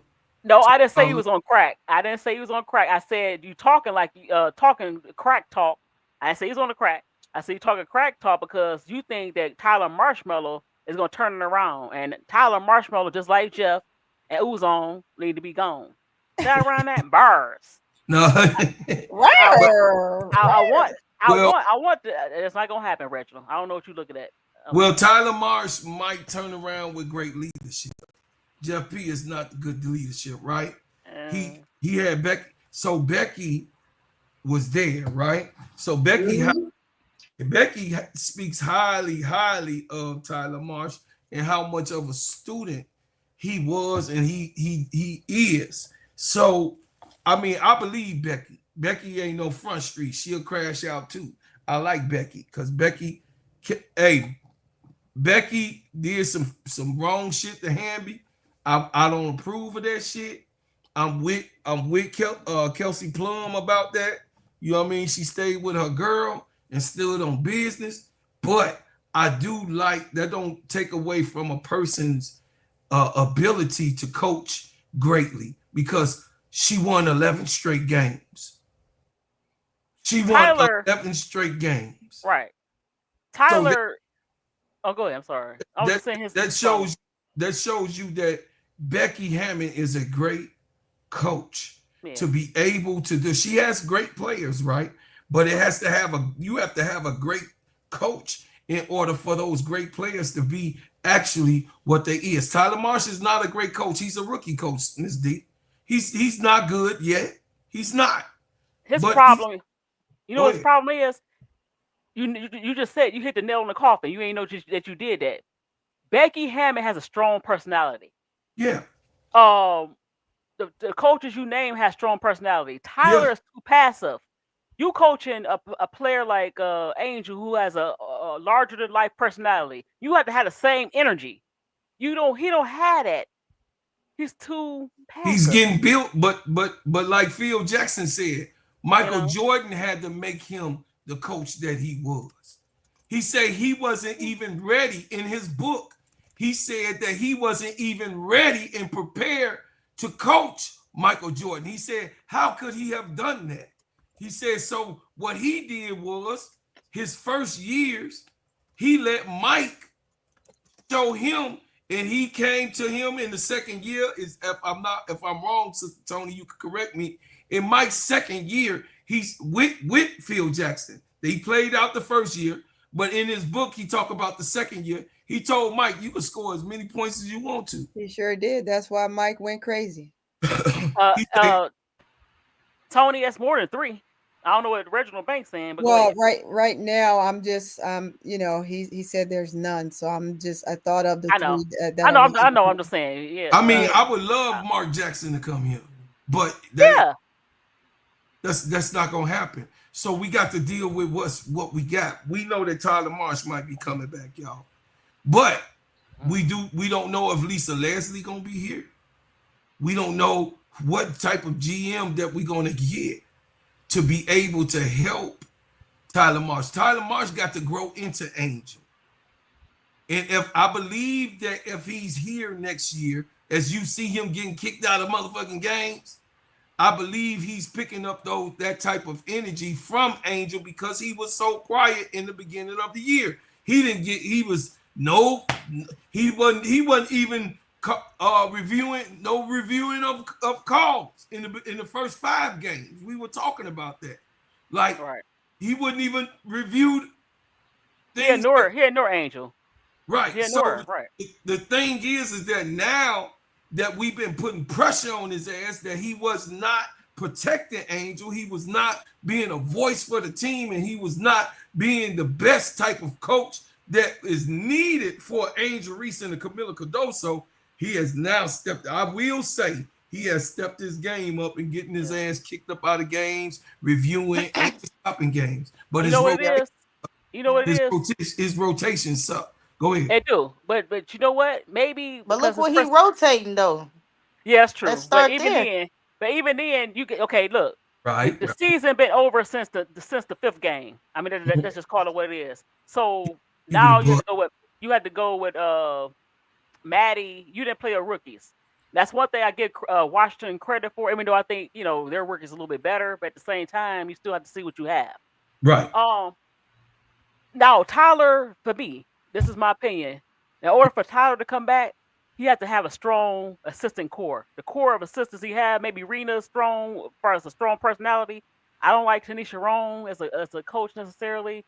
And Tanisha Roan. And poor. I caught that. That's her name. You gotta watch it because she'll slip him in there. She will slip Tanisha him Roan. in. Not right. Up in there. Not wrong. Not right. Wrong. And the twin Courtney, right? Courtney something. I forgot to see exactly. He needs a strong assistant. Courtney Paris. I'm sorry. She did bring some. I'm sorry, Courtney Paris. Anyway, so in order for him to come back to me, he has to have a strong assistant core. Because this core, besides Rima, I don't like it. So sometimes your assistants can help you out. And he's not strong with his personality, and that's the only way I can see him coming back. He got the double queen over there. Yeah. Ooh. This league is too competitive for their roster. Courtney Paris. No. Listen, you saying no, but she is the double. I'm talking about personality. She too quiet. I need somebody like Tyler Marshmallow Killer's Whisper, Arthur Jr. You got to get yourself together. Come on. Well, look, she's only quiet now. When she played Reginald, I think you trolling. We ain't getting over nothing. Go ahead. She wasn't that quiet when she was on Dallas. This is just what atmosphere that Jeff Pagliosha want, and it don't work. She's quiet because all them girls, them people is quiet. It don't work. This is not. They got it kumbaya because this is what Jeff Pagliosha wanted on his interview. It doesn't work, Miss D. It's not these people. I know. They sitting. He's sitting on these people neck. These people is much better than what's going on. Especially Tanisha Wright. You know she had a fight with Kelsey Plum last year. I saw that. Right. Right. You know what I'm saying? She not fucking quiet. You know what I'm saying? But what I'm saying is, that's not the right coach. Still, you know, he just need an overhaul. You don't with like Rima. Miss D don't like. No. I wanted Tanisha Roan underachieved. You had decent talent last year. She was a coach of the year. No, she didn't. She had her whole team. That right, Revenue T. Last team last year was injured. Don't try Revenue T. He trying to bring in on this. No, Revenue T know this. Come on, Atlanta last year. Last year. They were still in it though. They still was in it. They was in it, but her whole team was eight players on the Dream last year would hurt. 8. They always damn hurt. Her time was just up. Her time was up. Right. Her time was up. Her time was up. Adam, I wish I could get Joy Taylor up here. But you talking about Miss D, you talking about a coach of the year before. So Miss D, you don't think she would be a better head coach than Tyler with this? I think. Well, anybody could be a better head coach than Tyler. At this point, no disrespect. I could be the head coach of Tyler. I mean, come on. Really? It's not hard. No disrespect. Look, Tyler was the wrong assistant. Natalie we know Natalie was the head assistant. You got the wrong assistant. But that's what Jeff wanted. He didn't want Natalie. He wanted Carolyn. Yeah, because Natalie was gonna tell him take his $5 ass out of her practice. Exactly. Okay, pull this up, ADP. Hold on. Is it come on? Let me see. Hold on. Oh damn. Yep. Oh, hold on. I thought I had it. I'm waiting on it. Hold on. I'm sorry. It's okay, girl.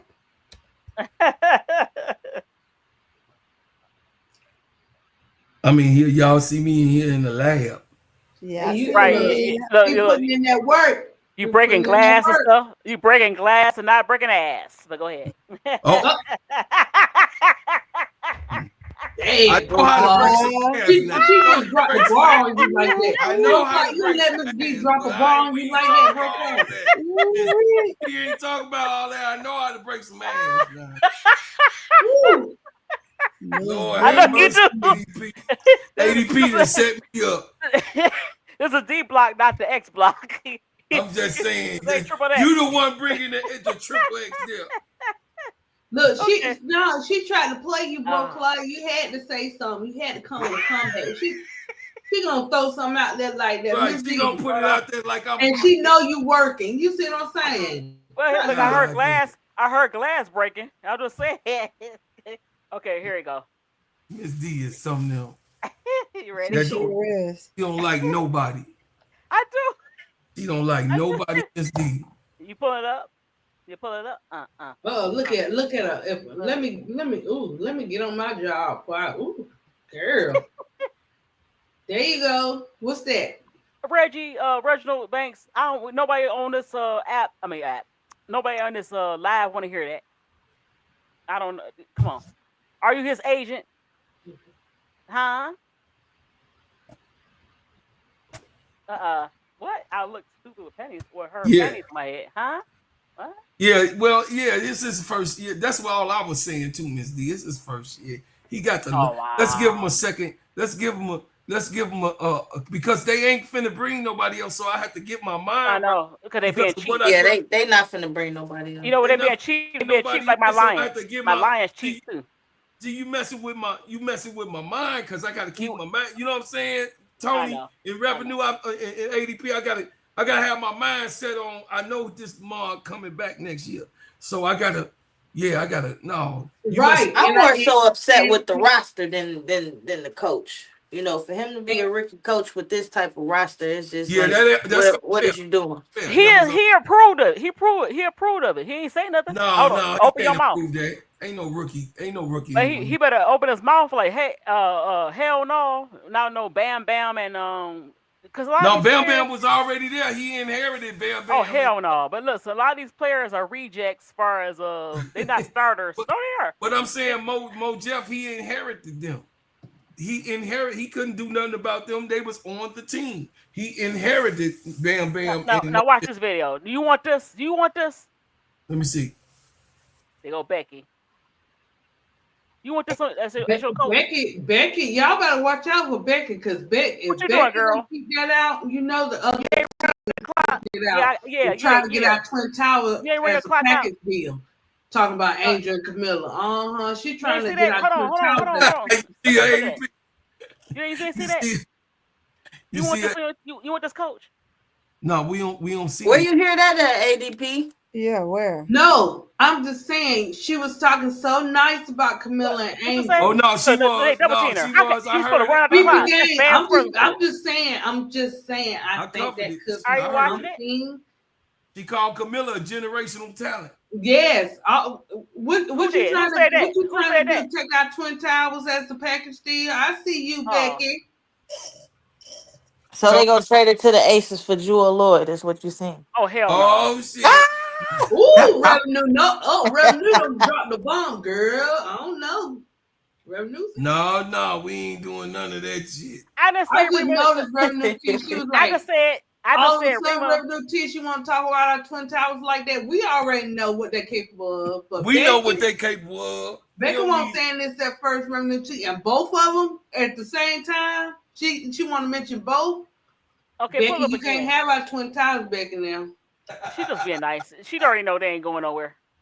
She don't know that. Let me tell you something. If she thinking of Miss D, you know other people are thinking it. Did you pull it up? Because Jacob said he couldn't see it. They gonna mess around and get those Twin Towers. When Angel and Camilla get ready to go, they're gonna try to grab both of them at the same time. Guess what? Do a package deal. This their second year. They're gonna court them after their fourth year. So they're gonna spend an extra year. They got 5 years there. They gotta spend an extra year. They're gonna core. They're gonna core. They're gonna do that. I know they're gonna do that. Well, you know, that's what old girl was saying. When she was on y'all show, Bro Clark, if she didn't talk about nobody else, she made sure to let us know about them Twin Towers being core and stuff like that. Yeah, no, and which ones are coming back. Which ones is coming back? They gonna be. Put it up. Said that both of them gonna be here for 5 years. That's what she said. Exactly. That's what she said, but you know, they we'll better see, do we'll something. See, no more die. We'll see. No, no, saying ADP. Miss D, I can't see nothing you put down there. Oh, hold on, I gotta. We don't see nothing, Miss D. That's what Jacob said. He didn't see it. Okay. Yeah, because look. You see it now? They're huh? You see it? And then no more die. Oh, yeah, I see it. They got an unbreakable chemistry. Hold on. Watch this. They go. That's what Bro Call want. What he want? Yeah, girl. Why you run out the clock? What? Yeah, I doing my job. Yeah, don't do that. Don't do that, S no more. Yeah, say something. Say something. Well, who you showing? You got to pull it up. I did. We don't see. Girl, I can't see that, girl. I didn't pull it up. I kept playing it. And you know on D Block, your eyes get Okay, you see it? You see it? Hey Tony. Who is that, Miss D? Kalani Brown. You see it? She got right. Exactly. You see it? Is it bigger now? No, we can't see nothing, Miss D. I can't see that, Miss D. Miss D, you supposed to be dropping receipts. Oh my gosh, it's a receipt, all right. Oh man, you better leave them herbalistics alone. You funny. I love her. Yeah, Jacob, that's what I was trying to tell her. We saw it, but we ain't see no video behind it. It's okay. We have technical difficulties all the time. We have technical difficulties. Oh well, I can't pull it up. I'm fighting with it. Oh well, it's all right. It's okay. It's all right. Yeah, so, but you so silly.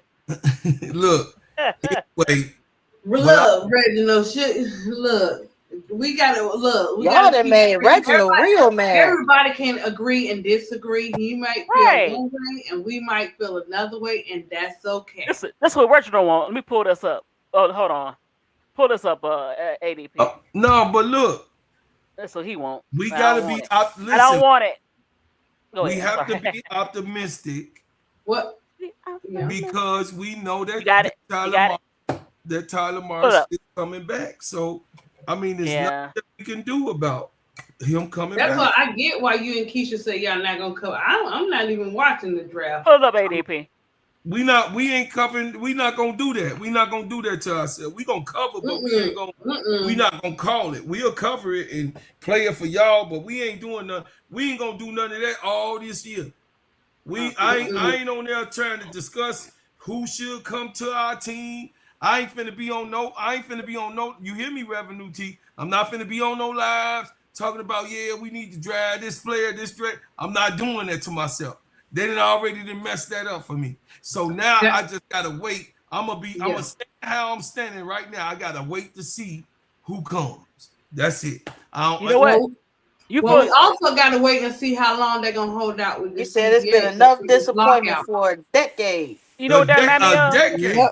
You know what that made me of? My Lions. Like When today, they do that lockout, we're gonna be waiting for a while listen. anyway. They remind me of my Lions. Hold on, let me before I explain this picture. They remind me of my Lions. Today we didn't get Micah Parsons. We so dang on cheap. So I understand how you feel, Blow Crawl. Yeah, he went to cheap. He went to what's the name? Our rival, the Packers. Ain't that Yeah, about he went to the Packers. Went straight to the Packers. So look, that's what you want, Reginald. Huh? That's what you want. Look at that. The Planet Fitness All Stars. Look at that. In the flesh. With the session, I'm gonna take Ariel Atkins off, double A, take her out. But everybody else Planet Fitness. Look at that. That's what you Crazy want, work. Reggie. Huh? That's what you want. Bad News Bears. Oh my! Hey, you better goodness. keep my Bears out of your mouth. It's gonna be I'm another talking about the war. movie. It's gonna be I'm talking another about war look about these at Bears. that, Jacob. Look at that. Yeah, don't remind me. Don't Jacob remind me, had Jacob. jokes on I know. Detroit. Jacob with Broclot on them gummy bears. I know. Look, don't remind me of Jacob. ADP don't look like you're gonna be doing a lot of gummy. Oh, don't touch! You can't touch my. Don't look like it's gonna be a lot of winning. We got scary cherry back, so it's going down on the field. I'm just saying. Now look at Don't this. mess Hold on. Don't mess with my. I'm just saying. Hold on. Let me tell you. Pull this up.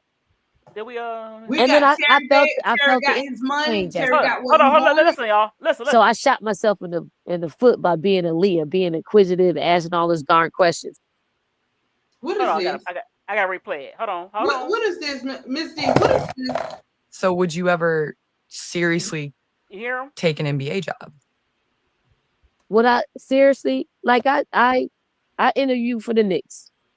I did. It was the same interview that everybody else that was in their candidate pool. Same thing. Went in. I mean, it was like hours, but in the interview, I thought I did pretty well. I was well prepared for the interview, right? If the Knicks would have offered me the job, I would have had to do it. See? Okay? Not just for me, it's for women, for just to break open that I would have to, and it's the New York Knicks. And I'm from Philly, but it's the freaking New York Knicks. And I did say that in the interview. Like, I actually said it. Y'all don't have to censor it You out. can say it. We got creative control of it. We can bleep you out. But I did. I was like, it's freaking New York Knicks. Like, yes. Would I take any NBA job? No. But I will say this. The NBA has to be ready for a female head coach. You can't just interview somebody and say we're gonna hire her. Because here's the thing, because I think I probably lost the job by by asking this question, or I had a series of questions that I asked them. One was for who they were looking for why I was in a candidate pool, right? If I was so attractive, I said, has the New York Knicks organization in its history ever had what you're looking for? They wanted a team. They wanted the inclusiveness with management and the coaches, and everyone wanted to feel like a team, a closely knit franchise. And the answer was really no. But if you don't hire anybody different, how are you going to get that? That's one. And then my other question was, how, if you hired me as the first female coach in the WNBA, how would it impact your daily job? Because it would. It would. Because you're going to be asked questions that you don't have to be asked if you hire a male coach. There's going to be the media. There's going to be all this stuff that you're going to have to deal with that you didn't have to deal with, and you don't have to deal with when you hire a male. And then that got them to thinking. That really got them to thinking about, shit, maybe she's right. Right. And then I felt the energy change after that. So I shot myself in the foot by being a Leah, being inquisitive, asking all those darn questions. So what you think? What?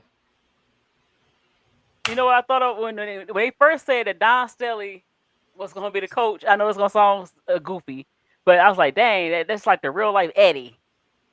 But she deserving. No, we live. Political, we That's live. the D block. That's the D block. And Miss D, all action. Miss D got honey on her chest for Don, because I'm still trying to figure out what's the connection. I'm just figuring up a video. What we having different topics, right? Girl. Oh, okay. She was just bringing girth to your your live. Okay, Miss D. Miss D didn't say that, bro club. I was just trying to figure out. I thought she was glazing on Dawn. That's what I thought. I thought she was glazing on Dawn. She said she had a new topic if you do it on the playback. And you know what? When she had you were glazing on Dawn? I'm gonna glaze. Listen, look, pull up Kim Mulkey. Yeah, pull up Kim. But look, that's what I'm trying to say. He's so funny. You want interview for no NBA jobs, but go ahead. No, I'm saying. What I was about to say. No, I'm not glazing her. But what I'm saying, I'm messing with you, Miss D. I thought about Eddie, but I think she would have did a good job. I don't think NBA. I don't think that the NBA would be ready, so she has to make them ready.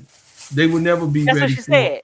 That's what she said. She said, but did she ask that question? She was like, are you ready to handle how the media is going to ask you all these questions about the woman coach and all that? Are you ready for that drama? Yeah, she would have to make. All right. You know what I mean? She would have to. Coach Tony, you kind of quiet. What you think? Coach Tony over there asleep. I am not asleep. She over there comfortable. You don't hear Coach Tony over there snoring. Nope, not snoring. Not at all. Reginald. I'm over here reading this chat. I think Reginald, he really it's nothing personal, Reginald. Of course they won, but they lost more than they won, Sky. They had a few good years, but out of their 20 years, they've been, whack. I'm sorry. That's true. Yeah, that is true. It's okay, Miss D. You got he getting offensive. You talk about me. Check your Reginald, we can agree and disagree, and that's okay. It's nothing personal. It's not. We're not taking. Yeah. We just going by what we see. We haven't seen any good basketball, and then you're gonna wind up sabotaging two of the best young players in the league. Like, come on. They the third set of bigs though. Injuries. Besides Errol Atkins and Camilla and Angel, what injuries? This is not like the Fever had talent, but really injuries. You can't be serious. What happened? He took a year because of injuries. This team is whack. What are you watching? What you watching? Not the games, that's for sure. Yeah, no, this is a whack ass team. Do you know that these players was on any other team? They was role players. These was not starters, except with the exception of Rebecca Allen. Well, but Rebecca Allen, maybe Kia Nurse, but not when she's in Kia and out the Nurse lineup. was not a starter for the LA Sparks. Well, she started some games, but she wasn't. But she was not the but starter. right, but these are perennial bench players, role players. What are you talking about? This league is too competitive for that roster. Yeah. For the starting roster and the bench, they don't have a solid either. Yeah, they in trouble. Then they get bringing these two new teams. They get bringing these two new teams in here. Oh my gosh. I'm telling you, next year is going to be a whole different ball game. We got a lot going on. Right, you got. And until they get that CBA straight, we're going to be on a lockout. Don't expect the season to start. Well, they're gonna lock that before the season start. Right, political ill. Right. they're gonna get that. They're gonna get that worked out before the season even starts. I hope so. Well, yeah, but they're gonna have a lockout. Yeah. It's gonna be a lockout, but they're gonna have it solved before. We gonna stand 10. I'm gonna stand 10 toes down with them too. Who I need to call? Kathy, don't block my number now, because it's coming. Here she goes. She's like, ADP. I don't think so. When they make that noise, we're gonna make it higher. It's gonna take everybody in on this, huh? Look, they gonna say ADP. You gonna see your number? Oh no. Brooklaw? Oh, absolutely not. Keisha? No. The ball? Oh my God. The ball gonna crash out on them. Right. Listen. These are our players' lives, years to come. And it's not sitting well. Something got to be done. Something has to be. Pokey Chapman. She just had a hard coaching career. Pokey Chapman. You're right, they did. That's the one y'all said should have been in the Hall of Fame. No, huh? That's the one that should have been still the LSU coach. If I, that should have been LSU coach still. They fired her on some bull crap, but Saturday my Roll Tide plays early game. Boo. It's all about the don't play with my Roll. No, that's true. Hey, that's true. Political Leo. They have been. LSU play 8. For political. But they never lost. But they never lost like this. Political Leo. I'll tell you that as a Sky fan, they never was losing like. They never looked that bad. Bad and losing. They made history losses. Yes. Oh my God. Never in the history of the Chicago Sky have they lost like this. Never. I just want Reginald to tell us what he thinks needs to be done in order for the Sky to be competitive, since he feel like everything is level set and heading in the right direction. What's going on, Reginald? They're not the same team. They won, but that was I won't say a fluke year, but most of their 20 years they've been a losing team. Stop, Reggie. Hey, then you need to keep those players. There's Drake and then there's Kendrick. Oh my God. But right now in real time. Don't start that shit, okay? Okay, you're right. I hope you think that Kendrick is better than Drake. Oh, okay. Oh man, 10 toes down. Oh, okay. Kendrick real. He keep it real. No, he's right, but he's a better rapper and he write his own stuff. I don't know about Drake. It's the way he's very he's intelligent the way he brings it. He's got a story with it. Right. Same way he had a story with the NFL. Everybody paid attention to the clues and the receipts, and it was just epic. Reggie, why are you so hostile? You started acting like Skylar Diggins. You crashing out. What's the hostility, brother? Wow, yeah. Political Lil said they Right. need to have a lockout, strike, and a major discrimination Drink court some case. to stop the Y'all steal. talking about his team. He said he been riding for 20 years, and y'all sitting up here acting Okay, like Reginald, breathe. Right. Right, Revenue T. Listen, breathe in, breathe Revenue out, T, you are all breathe in, girl. breathe I out. feel Look, you, Reg. I feel you. I'm a Chicago in and out. Reg, guess what? Go drink I you some feel warm you. milk. Drink you some You warm know, milk it's a and lay lot of down. people. It's a lot of people that's there just for Angel. You know what I mean? Like Duvall. So I can say it because it's the real thing. I Oh, ain't going no he's stuff. crashing out for real. Okay. He's just a he's just a fan of Angel. But Okay, people why like are us, we cussing? Listen, Reginald. It's okay that we have different opinions, like I said before.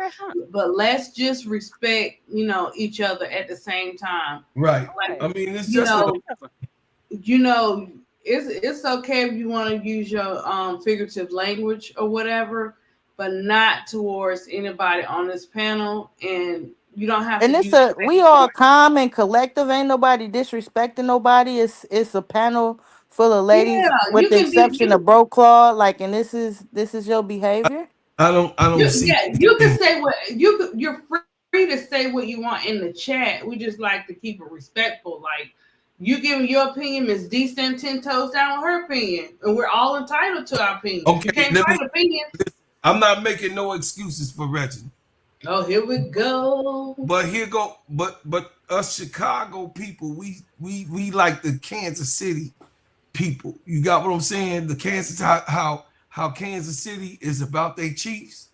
Right. We kind of like that about all our teams, except for the White Sox. About our teams, and I can understand him being passionate, especially going through those years of losses that we have went through, and we bared it.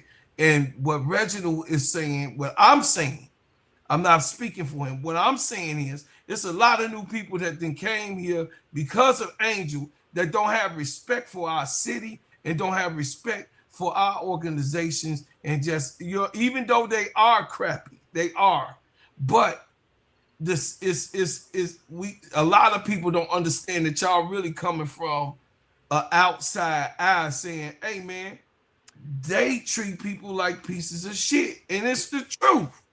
And they do. But Reggie, I understand your passion because I'm a Lions fan. Okay, I suffered through years and years of losing. Detroit like that. But I'm not gonna do that. What you do in the chat, people tease the Lions fans all the time. You cussing people out, kind of cussing and getting all hyped up. You don't have to do all that. You don't have to do all that because the Lions have been whacked for years. So I understand that whackness. I understand.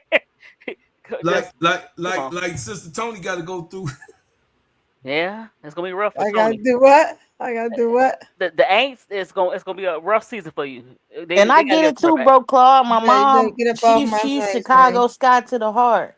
Right, She been Chicago Sky since I was hooping, Right. And I wasn't even watching it. Her and my brother been watching it for years. Right, but you know what I'm saying. And you can't tell her nothing. Right, I'm talking about you can't critique nobody on that team. ADP political little. She be like, y'all negative. It's like, no, the numbers don't lie, Maya. It is what it is.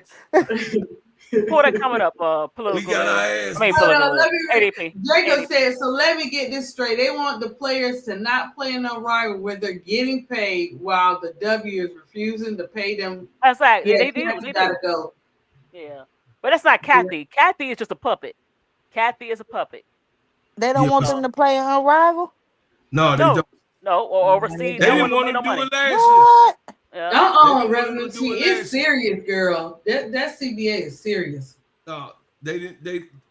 Reggie, go to sleep, baby. Go to sleep. The reason, the reason why they didn't want to play a rival is because you're doing too much. A rival taking. You're doing too much, Reggie. Players, and also they paying the girls, and it's making them look bad because they want to still be a cheap marketed ass organization. They want the W to still pay the girls $5.50 for each basketball game that they play. So the Unrivaled exposes their failures, right? Why Sister are you Tony? cussing? Why Un- are you getting crazy in the chat? Why? Reggie, go sleep. Just Good night. go ahead and yeah. Log off. Where y'all moderators at? Go to sleep, Reggie. Good night.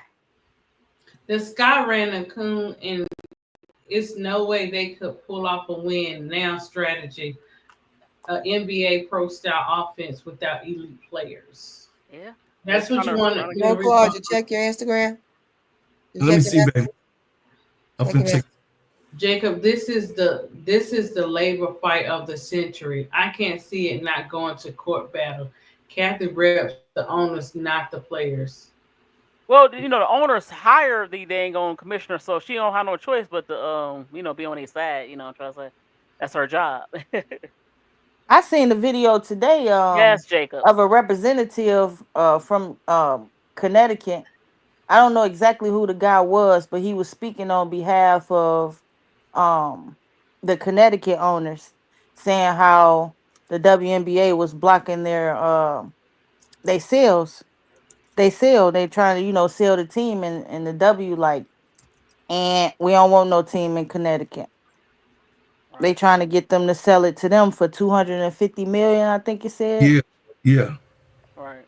And they had a sale for 325, and the W like, nope.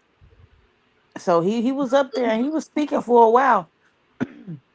If you can find that, but he definitely put them on blast.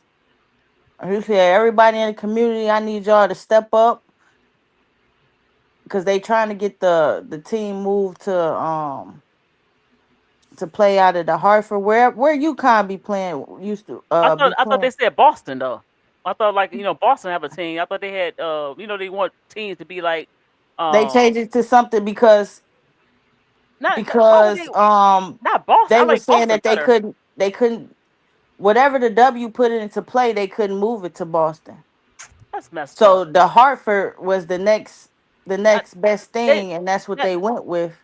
no, I don't want it in Hartford either. Well, that's the W said That's they so could. They had silly. to be within 100-mile radius That's of stupid where they because was at, or Boston. something I like thought I that. thought they said they wanted teams that had NBA teams. Hartford, come on, take it out of Connecticut, put it in a bigger city. You still in the same But area the as far as. owners want to keep. They got to sell, and they want to keep that team in that area.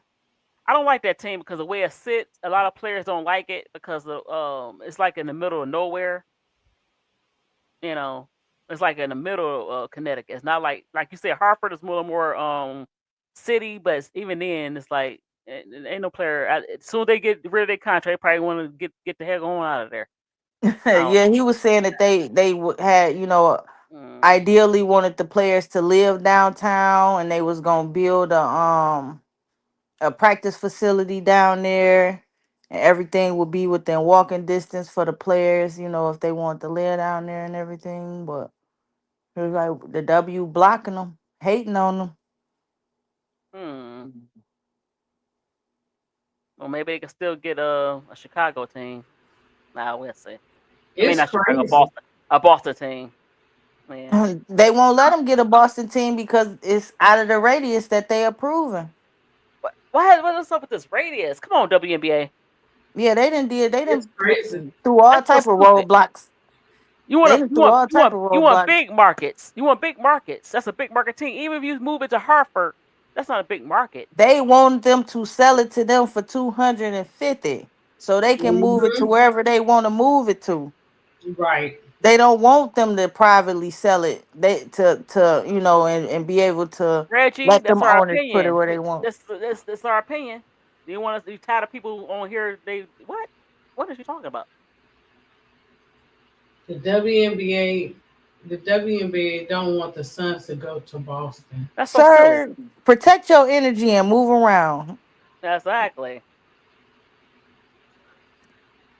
Do Because you if want it to? was up to me, you would be put out already. Because I don't even play like that. Man, you need a time. Yeah, they thank you. Time them out for forever. No. For real, I don't even play like that. Whew. Like we got, We having a Too conversation. You much going on discussing? in the world, Reggie, for you to Uh, be up uh, here worried about the Right. wrong thing. Yeah. exactly. There's too much going on. Mm. Oh my god. But yeah, I really want to see what comes of that because I seen that today. That man, he got up there and he spoke on it. And he said we need everybody in the community to blow up the WNBA phone lines. They then took down the contact information on the website, and he was just going on, saying they can't even contact the WNBA right now to have a conversation. That's so silly. Yeah, I mean, Hartford. No it Crazy. disrespect to got Hartford. real serious, I guess. I like Boston better than Hartford. I mean, for we talk about major cities. You try to get the major cities. Uh, they still want that UConn fan base, but that only work in college. 100 miles from where it's at right now. CM Cause 23. they like in the woods. I didn't know that was they was that deep in Connecticut. And nobody want to play there. Dang. Nobody want to play there. That's crazy. As soon as they get a chance to leave, they gone. As soon as Morrow and Rivers get a chance, they gone. They ain't gonna stay there. Oh yeah. Mm-hmm. Mm-mm. That's another reason why I can't wait to see what's gonna happen with this expansion next year too, because you got two teams that's gonna be picking players out. You can't Political. save everybody, and a lot of these teams got talent beyond they 6 man. Right. Mm-hmm. And then you got this free agency that's coming through. They got to get, I mean, yeah, the free agency, and then also the draft. They got to get, you know, included in the draft. The draft class gonna be looking decent, so you know. Political Lil said the WNBA was offered 425 mil for the team. They want the team sold to a previous bidder. They want the team sold to Houston's ownership group. Okay, okay, that's fine. I mean, but not no Hartford. Y'all playing yourself. Y'all playing yourself. The owners of Connecticut wanted to sell it to new ownership that was gonna put it in Hartford because the WNBA put some type of restrictions on how far they can have it That's so stupid. from where they are right now. That's so stupid. Instead of just taking the dang on money. That don't make damn sense. Mm-hmm. Crazy. It's crazy, but they Everybody gonna quiet. You said instead of taking the money, what you mean? Yeah, they want, but they instead of letting them go through and take the money, they let the league take that money. You want to put a radius thing on it, like, come on, what are we doing? Mm-hmm. I don't know. Yeah. No, the It's league want to buy it for less than what they already got offers for. That's And yeah. if weird. they don't sell it to them, they like, well, you can't do this and you can't do that. So they really putting them in the Mm-hmm. corner, trying to Right. make them sell the W back to team so they can do whatever they want to do We with it. want it. Yeah, Yeah, that's the thing. it's kind of And it's that's the silly. same thing they trying to do to the players' revenue, T. Right, you're right. Yeah. Well, not They cutthroat. They want to sell it to probably owner NBA ownership team or something like that. Yeah, that's what it is. Cause the Connecticut is private. Right, because that's the only professional sports team. When you think about it, they don't have no connections to the NBA. Yeah, right. Yeah. They should never did it anyway. I know why they did it, but to put it in rural, basically Connecticut, is kind of crazy. If you was gonna have a Connecticut team, you'll put it closer to the city of Hartford. It's more city like. I Yeah, but understand. they've been striving and surviving forever. But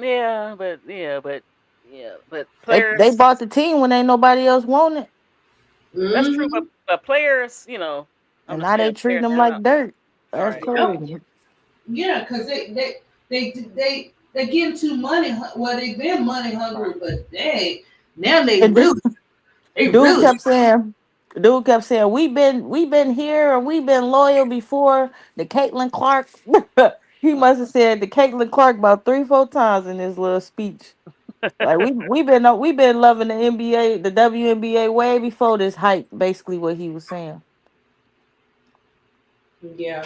Okay. It's only 105 miles. So why can't they sell it to them then? That's so silly. It's crazy. It, And pull up Because on they the want to NBA. buy it so they There you can go. do what they want to do with it. They don't want them to sell it to somebody else. That's true. The WNBA is slick now. They supposed to bring independent ownership in that and balance it out. Now teams going to the NBA owners only. Hmm. That's crazy. They in.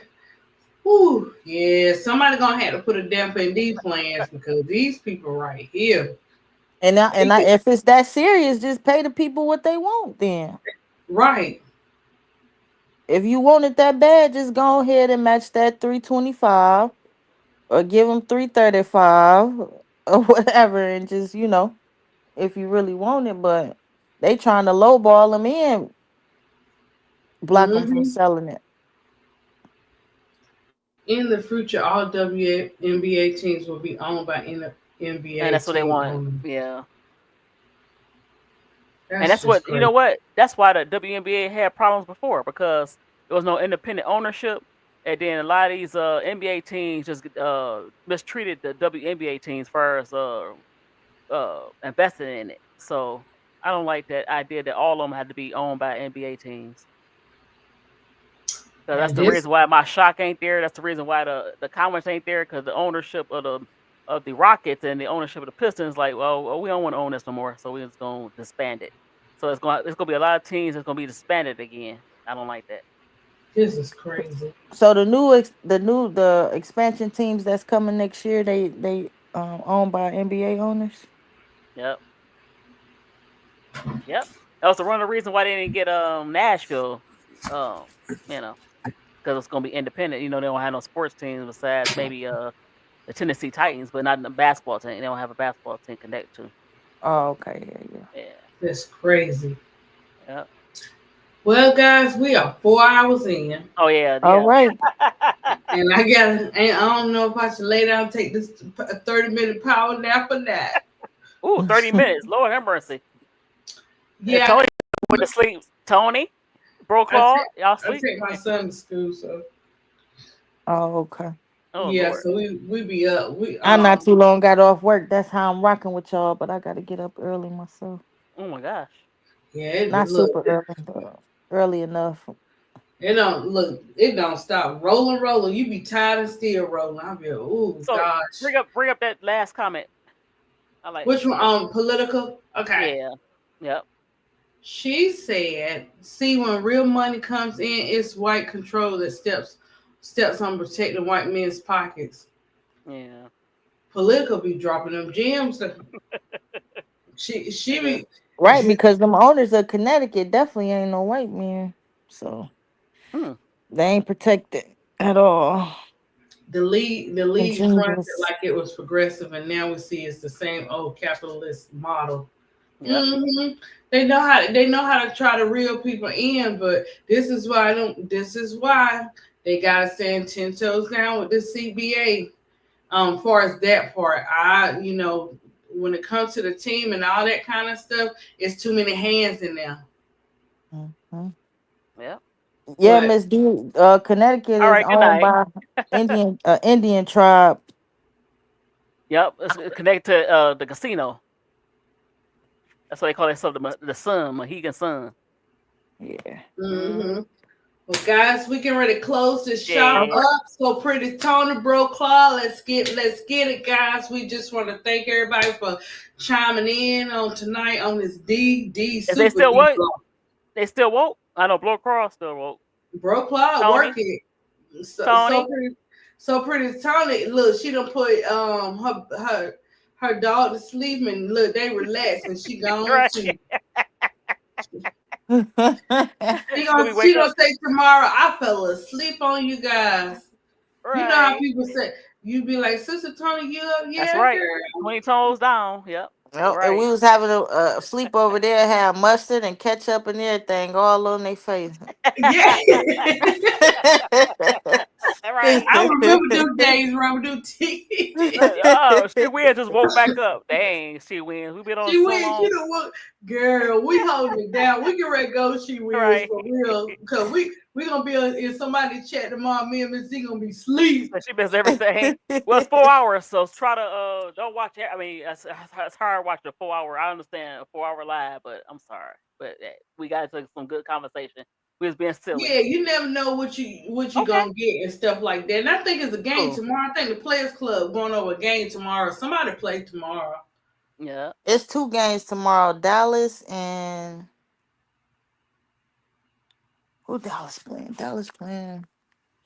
Dang, it's 2-0, so it's like a double hit. They're not playing at the same time, or the Revenue T, because they're good for doing that. No, I don't think they. I Oh, don't I think hate they're that. playing at the And same then time. Sparks Yeah, versus Dallas playing Atlanta at 7:30, and then Indiana playing Sparks. the Sparks at 10. Yeah. So I'm happy they ain't Ooh. stacked them up like that. Yeah, the Dream gonna be on a mission because they lost that last game. Yeah. And I don't know about the Sparks and stuff, but I think that the Sparks is a good for upset. I think they could play with anybody, just they not consistent. You be like, okay, what you gonna get out of them? They got a whole bunch of talent. Like, well, I don't know. They on the LA. They'll get it. It's crunch time now, Miss D. Yeah. So they're not. I think they're gonna play. I believe they're gonna play hard. All right. There. I mean, at this point, you seen how Scott and them did. Like they were playing the championship game today. That's how these teams got to come out and bring it. Yeah. They're gonna have to do the that way they play today is the way they need to be playing. They're not consistent, just like a lot of these teams. They up and down. Only consistent teams been like the Aces. Everybody else been up and down and up and down and up. The Aces got to be careful. The Aces started off looking crazy. They did. I got sick of them. Right, but I'm gonna say the Lynx probably the only team that's really been consistent. The Lynx. Yeah, they've been playing like that at the beginning of the season too. I was like, what's going on with the Aces? Even before they've been like that. So then they get a hitter, but they better watch out. Atlanta ain't been bad either. They've been pretty consistent too. Only thing about the Aces, reason why I don't trust the Aces is not the starters, it's the bench. They don't have enough bench players, enough scorers on the bench to help. But we'll see.